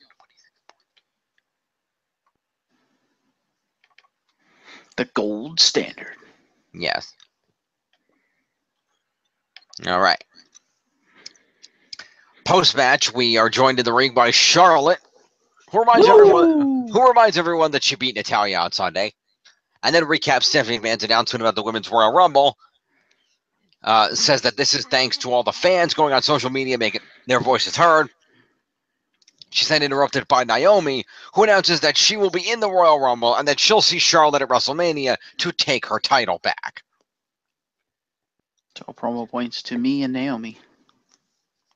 The Riot Squad then comes out. Oh, brother.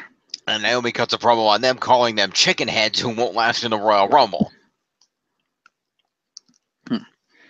Naomi then challenges 2 of them to a tag team match right now against her and Charlotte.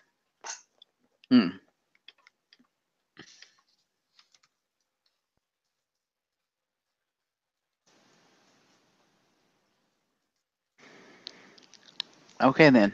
So we'll do the promo part of this first, which is going to be promo to Charlotte. Yep. And Naomi. Yep. So Naomi's like 1 up. Just scroll up 1 click. There you go. And you went right past her.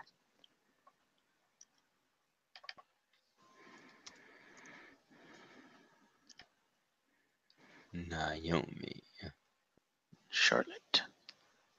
Yep.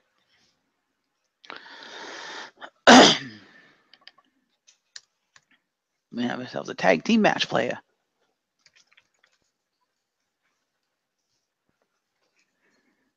Indeed.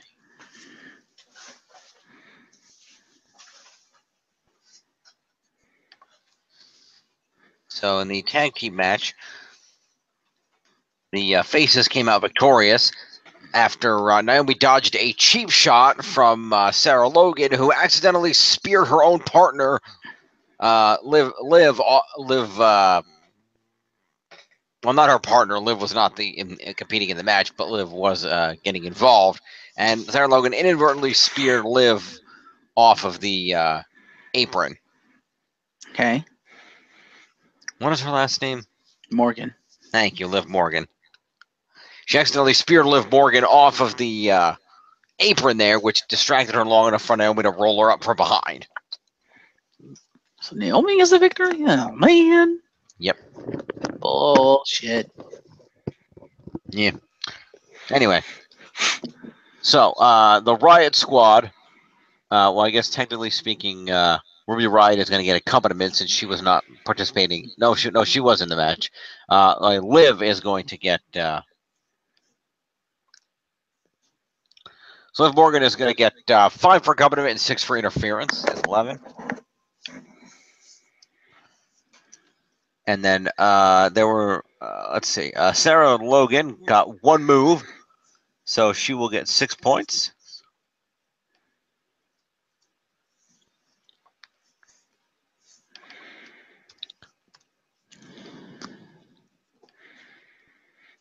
And then Ruby Riott will get 5 points for being in the match. Charlotte will get 15 points for being on the winning team, 5 for competing, and 1 move for a big boot. is 21 points to Charlotte. Woo! We're at 26. And Naomi is going to get 20 points for winning, 5 for competing, and 1 for a move is 26 points to Naomi.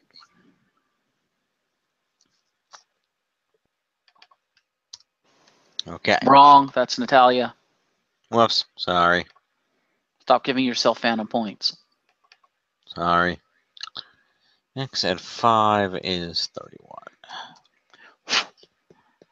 And saying something we never should have to say, Naomi once again in the top 10. Yeah, well.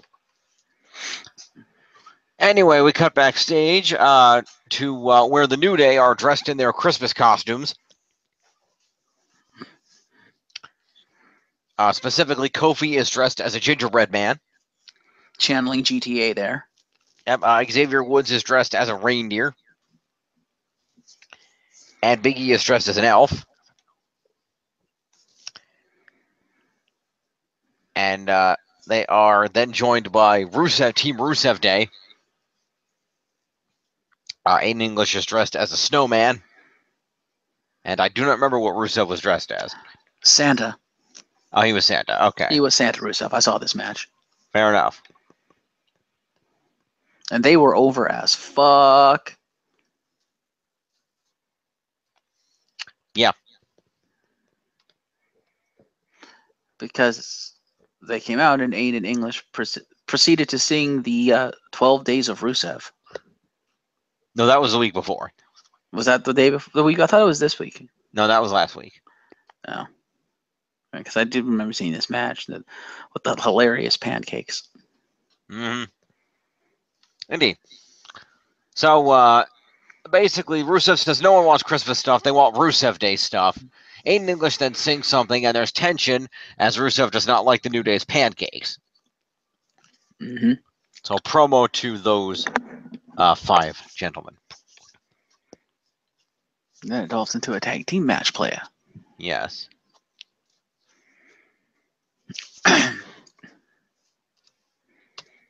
Also, Santa Rusev needs to be a thing. That was awesome.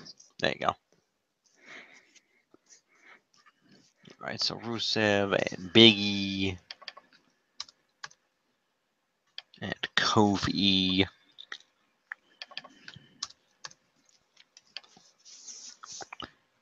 And Rusev.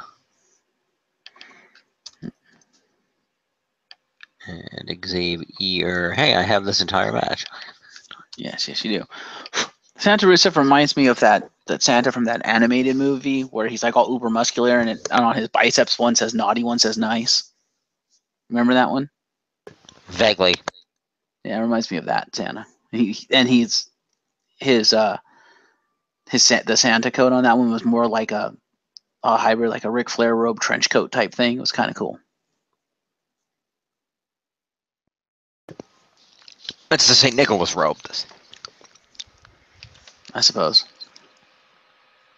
No, Google it. It's the St. Nicholas robe. Fair enough. Anyway, next we get out to the ring for Dolph Ziggler. I saw this too. He comes out with his U.S. title and says that no one can do what he does in the ring, and shows a series of highlight videos from his past talking about his championship victories, including the many times he's won the Intercontinental title, his previous U.S. title victories, and his world title victory. I think he's won it twice, but okay. Yeah.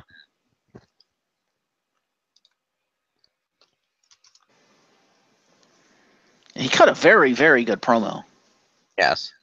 Because he's like, you don't deserve me as your champion. You want something to remember me by? Here's something to remember me by. And he just leaves the title in the middle of the ring and walks off. Yes. Great angle. That's the last points Dolph Ziggler will be getting for a while, but great angle. Assuming what they're saying about the storyline is true, that they're going to go with Dolph isn't going to show up for a while because he left the title.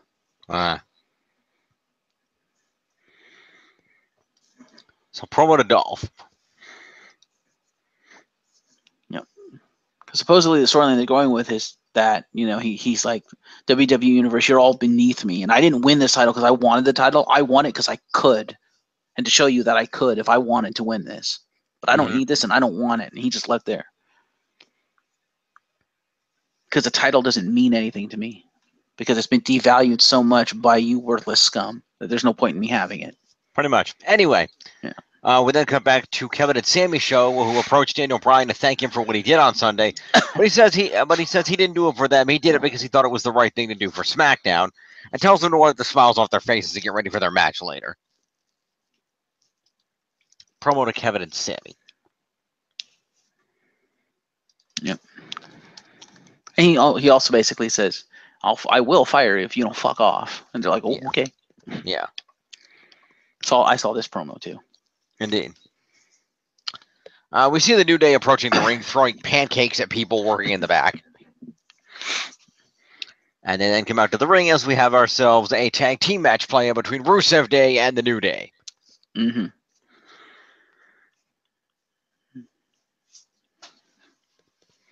They're all wearing an assortment of their Christmas costumes for the match. And it comes down to the plate of pancakes, which is on the announce table. At one point, Aiden English and Rusev control the match, and Aiden sprays a ton of whipped cream on top of said pancakes. And tries to slam Xavier's face into the pancakes, but he escapes. And Kofi then suicide dives the heels at ringside, and he then slam Aiden English's face into the whipped cream pancakes instead. They then throw Aiden back in the ring, where Woods hits him with the top rope flying elbow for the win. You missed the best part of this entire match. Okay. Where Rusev put the cherry on top of the whipped cream on top of the pancakes. That's right. Thank you.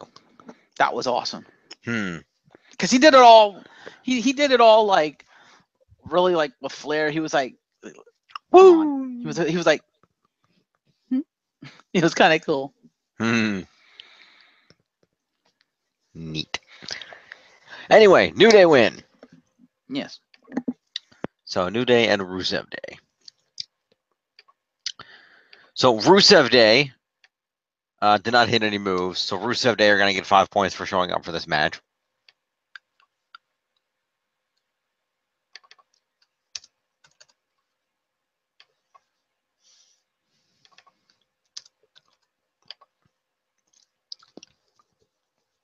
There's also a point in the match where the New Day grab a sack from ringside and start pulling out T-shirts and throwing them at the crowd.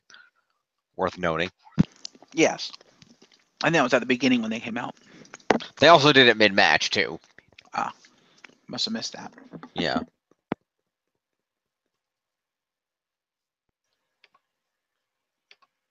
All right, so for the New Day, Big E did not compete, so Big E will get accompaniment points.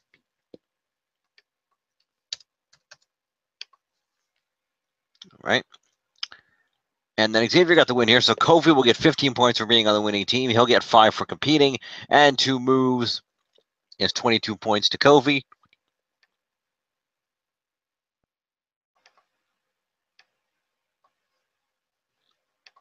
It's 27.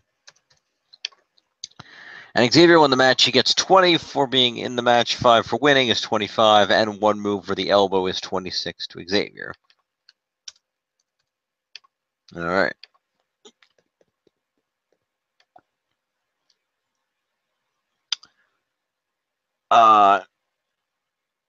We then see AJ in the back discussing strategy with Randy and Shinsuke briefly. And they then come out to the ring for the 6-man tag main event. So promo points or no promo points? I don't know. I think it was just that thing where you see them talking, we don't hear them before they go to commercial. Fair enough. So I'm not going to worry about it.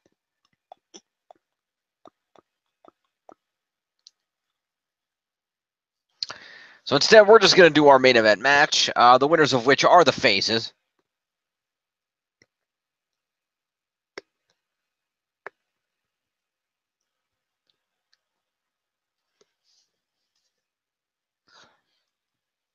Yeah. The Singh brothers are at ringside, so they will get some accompaniment points. And they also get interference points, so that's 11 points to each Singh brother.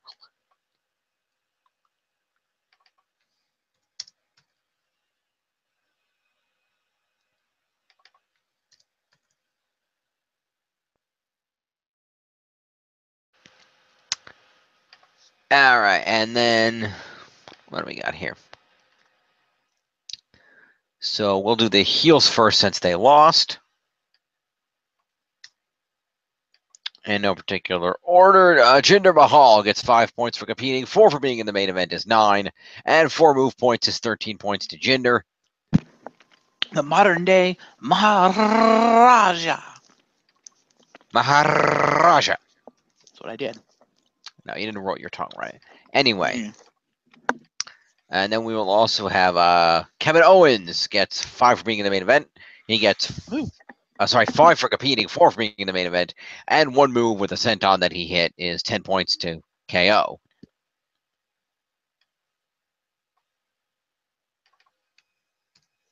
Sammy is just going to get 9 for competing in a match and being in the main event because he didn't hit any moves. So 9 for him plus the 5 he had is 14. Okay. On the face side of things, we are going to have Randy Orton, who's going to get 15 points for being on the winning team. He's going to get 5 for competing, is 20. He's going to get 4 for being in the main event, is 24. And 2 moves is 26 points to Randy Orton.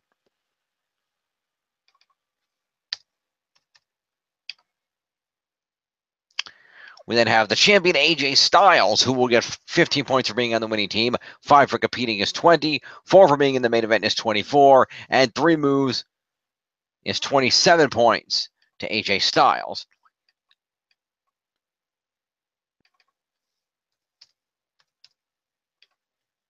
And the pinfall of the match went to Shinsuke Nakamura, who will get 20 points for winning this match. He will get 5 points for being in it, is 25. Well, no, he got 20 points for winning it. 9 for being in it and winning the main event is 29. 5 for competing in it is 34. And 5 moves is 39 points to Shinsuke Nakamura.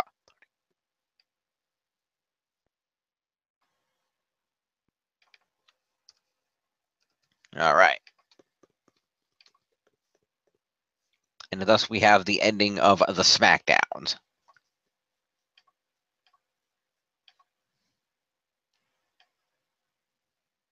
Yeah, you're still in the lead.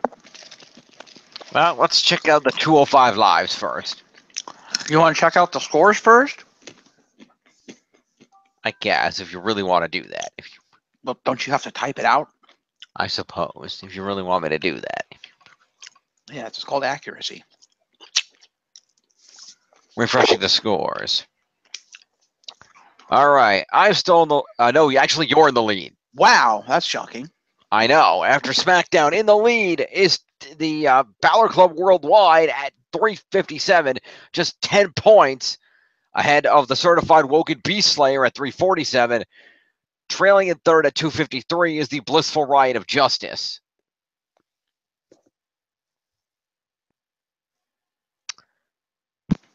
Okay, then. And I will point out for dramatic effect that the only reason she's trailing so far is because Roman Reigns was not on Raw. Nope. No one knows where he is or why. So she better hope he didn't fuck something up. Well, we'll find out.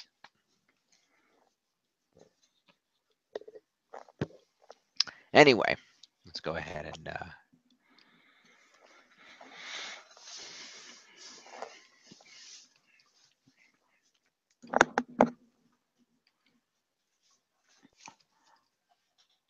Holy Toledo, I got a whole mess of points for SmackDown. Jeez.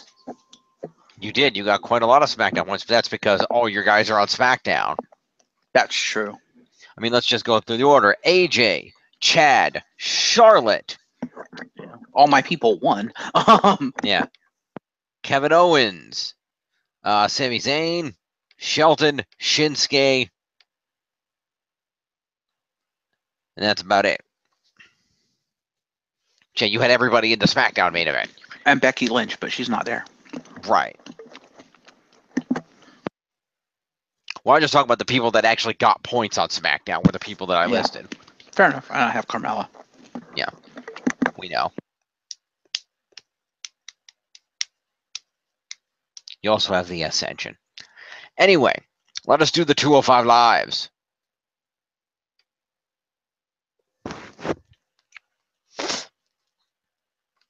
So we open things up with an entrance promo.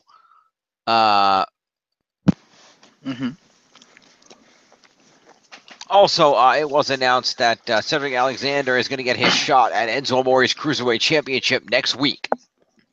On? Doesn't say. They just said that he was getting it next week. I'm presuming 205 Live. Fair enough. He's not winning. You know they're giving that to Hideo Itami. Maybe. We'll see. As much as I'd love for him to win it, that'd be a stupid move in my opinion. But anyway, 205 Live. Indeed. So we open up with an entrance promo from Kendrick and Gallagher. Of course. Who told Grand Metalik that they didn't have any issues with him until he got involved in their issues with Kalisto. Lucha Dragons version 2? Yeah. Palette swap Lucha Dragons. Improved Lucha Dragons with an upgrade. Yeah. Anyway. So that is a promo to Jack Gallagher and Brian Kendrick. Mm-hmm.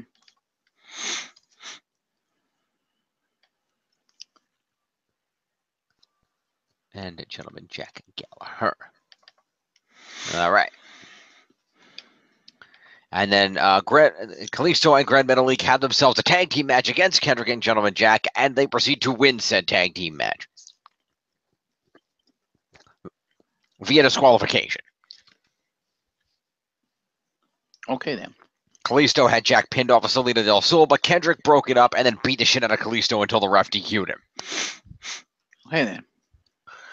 Afterwards, the beating continued, and Grand Metalik got his knee crushed between the ring post and the stairs. Ouch. And then Kalisto took a water bottle to the fucking face. Yeah.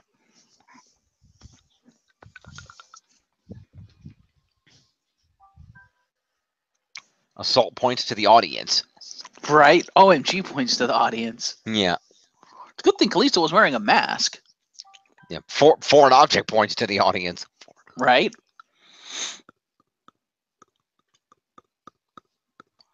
Audience clearly is the entity that has the most points on 205 Live this week. Yeah. Anyway. So, yes, Kendrick and Gallagher got DQ'd. Specifically, Kendrick caused the DQ. So, I'm going to give Kendrick the reduction in points. Okay. So, Brian Kendrick is going to get 5 points for being in this match. He's going to lose 4 for getting himself intentionally DQ'd. Well, no, I don't know, because Jack was the legal man, but it was Kendrick that caused the DQ. I would say give it to who caused it. Okay, so Kendrick loses 4 for causing the DQ. So Brian Kendrick will get 1 point plus 4 for the post-match assault. Continuing is going to go ahead and be 5 points to Kendrick.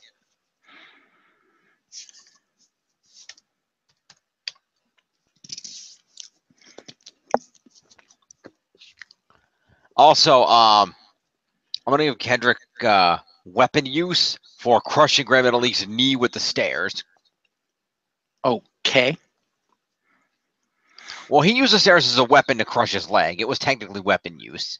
He kicked the stairs, which went into Metalik's leg, so he hit him with the weapon. Fair enough. So he gets an extra 3 points for that. Jack Gallagher gets 5 points for just being here, and 4 for a post-match assault is 9 points to him.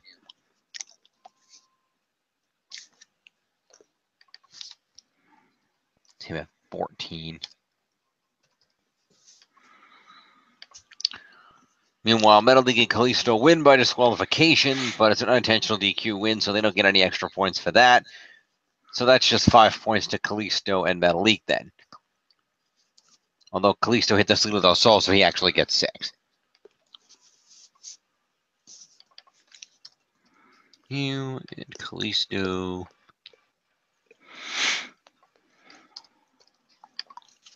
All right. Next up, we have a locker room meeting with what's left of the Zo train. Okay. I would like to point out, by the way, as seen in this clip, that everybody should go to WWE Shop and buy your new Gulak for a Better 205 Live t-shirt. It's available. And Enzo says that tonight was supposed to be a celebration, but now he has to lay into Drew and Arya and Davari Dinero for letting Cedric win last night. And he promises to, Drew Gulak promises to annihilate Cedric tonight. But Davari wasn't there on Raw. I know, but still. And that's probably why he's getting beat down. Okay, then.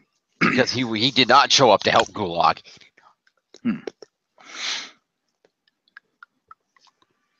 Fair enough. Yes. So that's a promo to Enzo and Gulak. And I guess I'll give it to the other guy, too. Did he say anything? I don't know. I'll give Davari a mini. How about that? Okay. If he didn't say anything, then yeah. Yeah, all right. Andrew Gulak. All right. All right. Following this, Hideo Itami has a debut match against jobber Colin Delaney and beats him with a GTS. Of course he does. And Hideo demanded respect when he was kicking Delaney's head off, so maybe Hideo's a heel? Maybe. Who knows? Well, it would work considering he got pissed off at the WWE Universe for calling it CM Punk's GTS. True. But he showed up for a face save with Finn Balor on Raw. Yeah. Who knows? Anyway, fuck Colin Delaney. Hideo Itami gets 20 for winning, 5 for competing, and 1 for a GTS. Is 26 points to Hideo. This is why I wanted Hideo.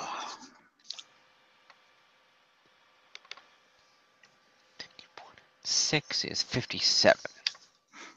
Taking the #1 spot. Yep. So we have a flashback to Tony Nese getting beaten up and thrown out of the group. Dasha Fuentes interviews Enzo about them kicking Nese out, and he delivers a spiel about it being a learning experience for his team when he's cut off by Cedric. He calls the #1 contender second chance since he needed 2 tries to qualify to face Gulak. Cedric fires back that Enzo should try fighting his battles without the train. And he says there's only one word to describe the certified G and then walks off. And Enzo replies with, yeah, champion.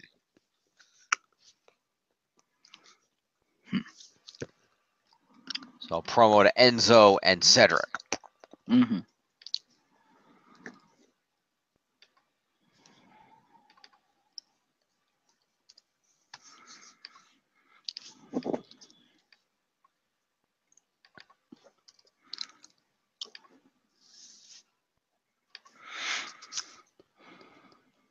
All right, Drew and Zo comes out before the match, and Gulak says that there's no time for PowerPoint presentation tonight. It's time for action.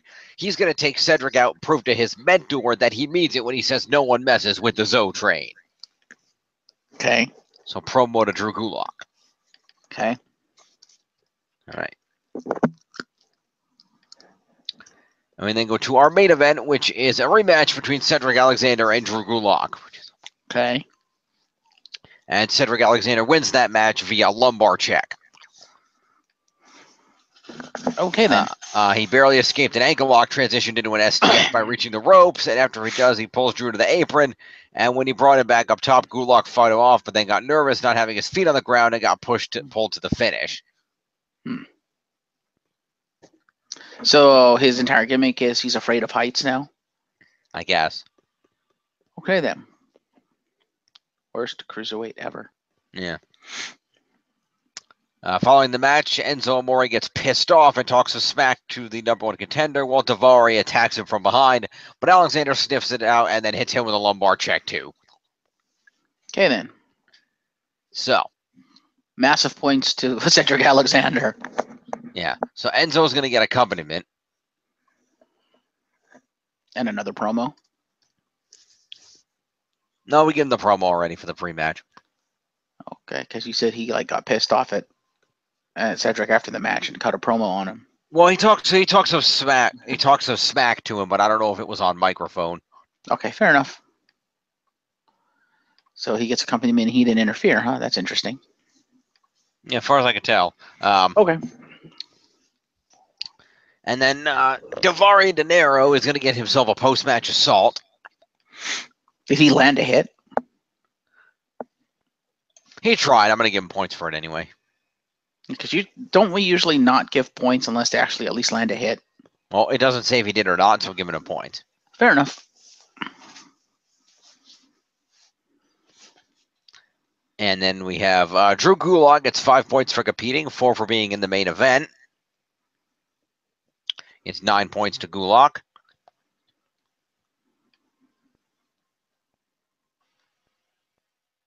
Alrighty. It's him at 34. And in the top 10. Finn Balor got kicked out of the top 10. God damn you, Gulak.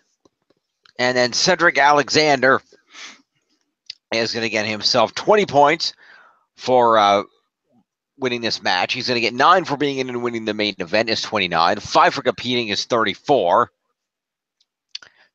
And he's going to get 2 lumbar checks. It's 36 points to Cedric. Jesus. 74.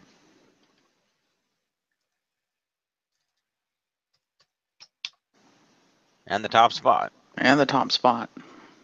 So there's your 205 Live, folks. To the scoreboard. Yep. And the final scores for the week. Yep. Refreshing the data. Final scores clocking as follows. Wait, what? Certified Woken Beast Slayer is back in the lead at 414. How? Okay, that's strange, considering I had the main event. What the hell? That's weird. Okay. You had Cedric who won the main event. Yes. I had the entire rest of the show. That's true. Fuck you. I have Kendrick. I have Gallagher. I have Kalisto. So basically, I'm fucked this season probably because you're just going to win on Raw and 205 Live alone. I don't have Grand Metalik. No, Tiff has Grand Metalik. Right, but I did still get 3 of the people in that exchange, and then Hideo went to Tiff, so all his points went to that. But I also got all the insane promoing that Enzo and Gulak were doing all night. Yeah. That's true. So. Oh, Becky, I need you to come back. I need points. Check out the leaderboards. You're not going to type up the scores first? Fine. Will this be the first season where you don't forget to type out the scores one week?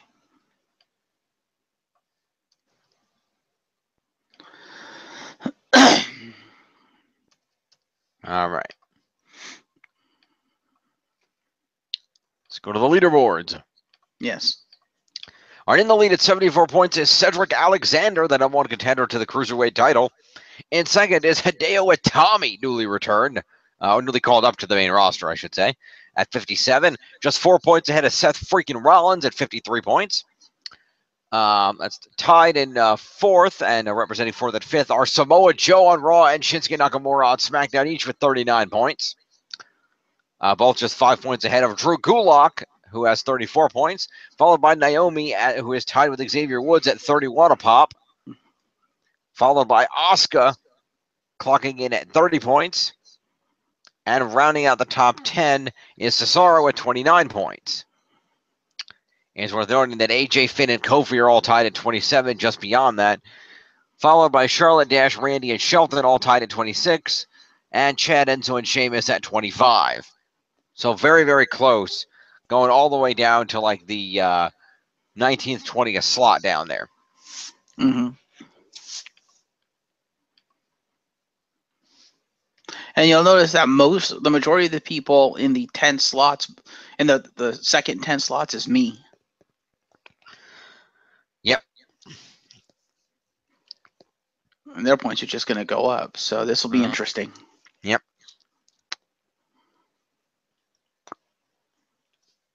And it's worth noting I have 1, 2, 3, 4. I have half the top 10. You do. That's why you're in the lead. You have 1, 2. 2, and Tiff has 1, 2, 3. Yep. So there you go. All right. So this has been our program. Jeff, thank you for joining me. You're welcome. The Royal Rumble should be interesting. That's going to be the make or break, I think, with how close this is so far. Unless something happens in the intervening time that just catapults someone. Well, we'll see. Well, because Royal Rumble's the next pay-per-view, so. I know. I'm aware. So we will see how that all shapes out. Thank you for joining me. Indeed. Merry Christmas to everybody out there.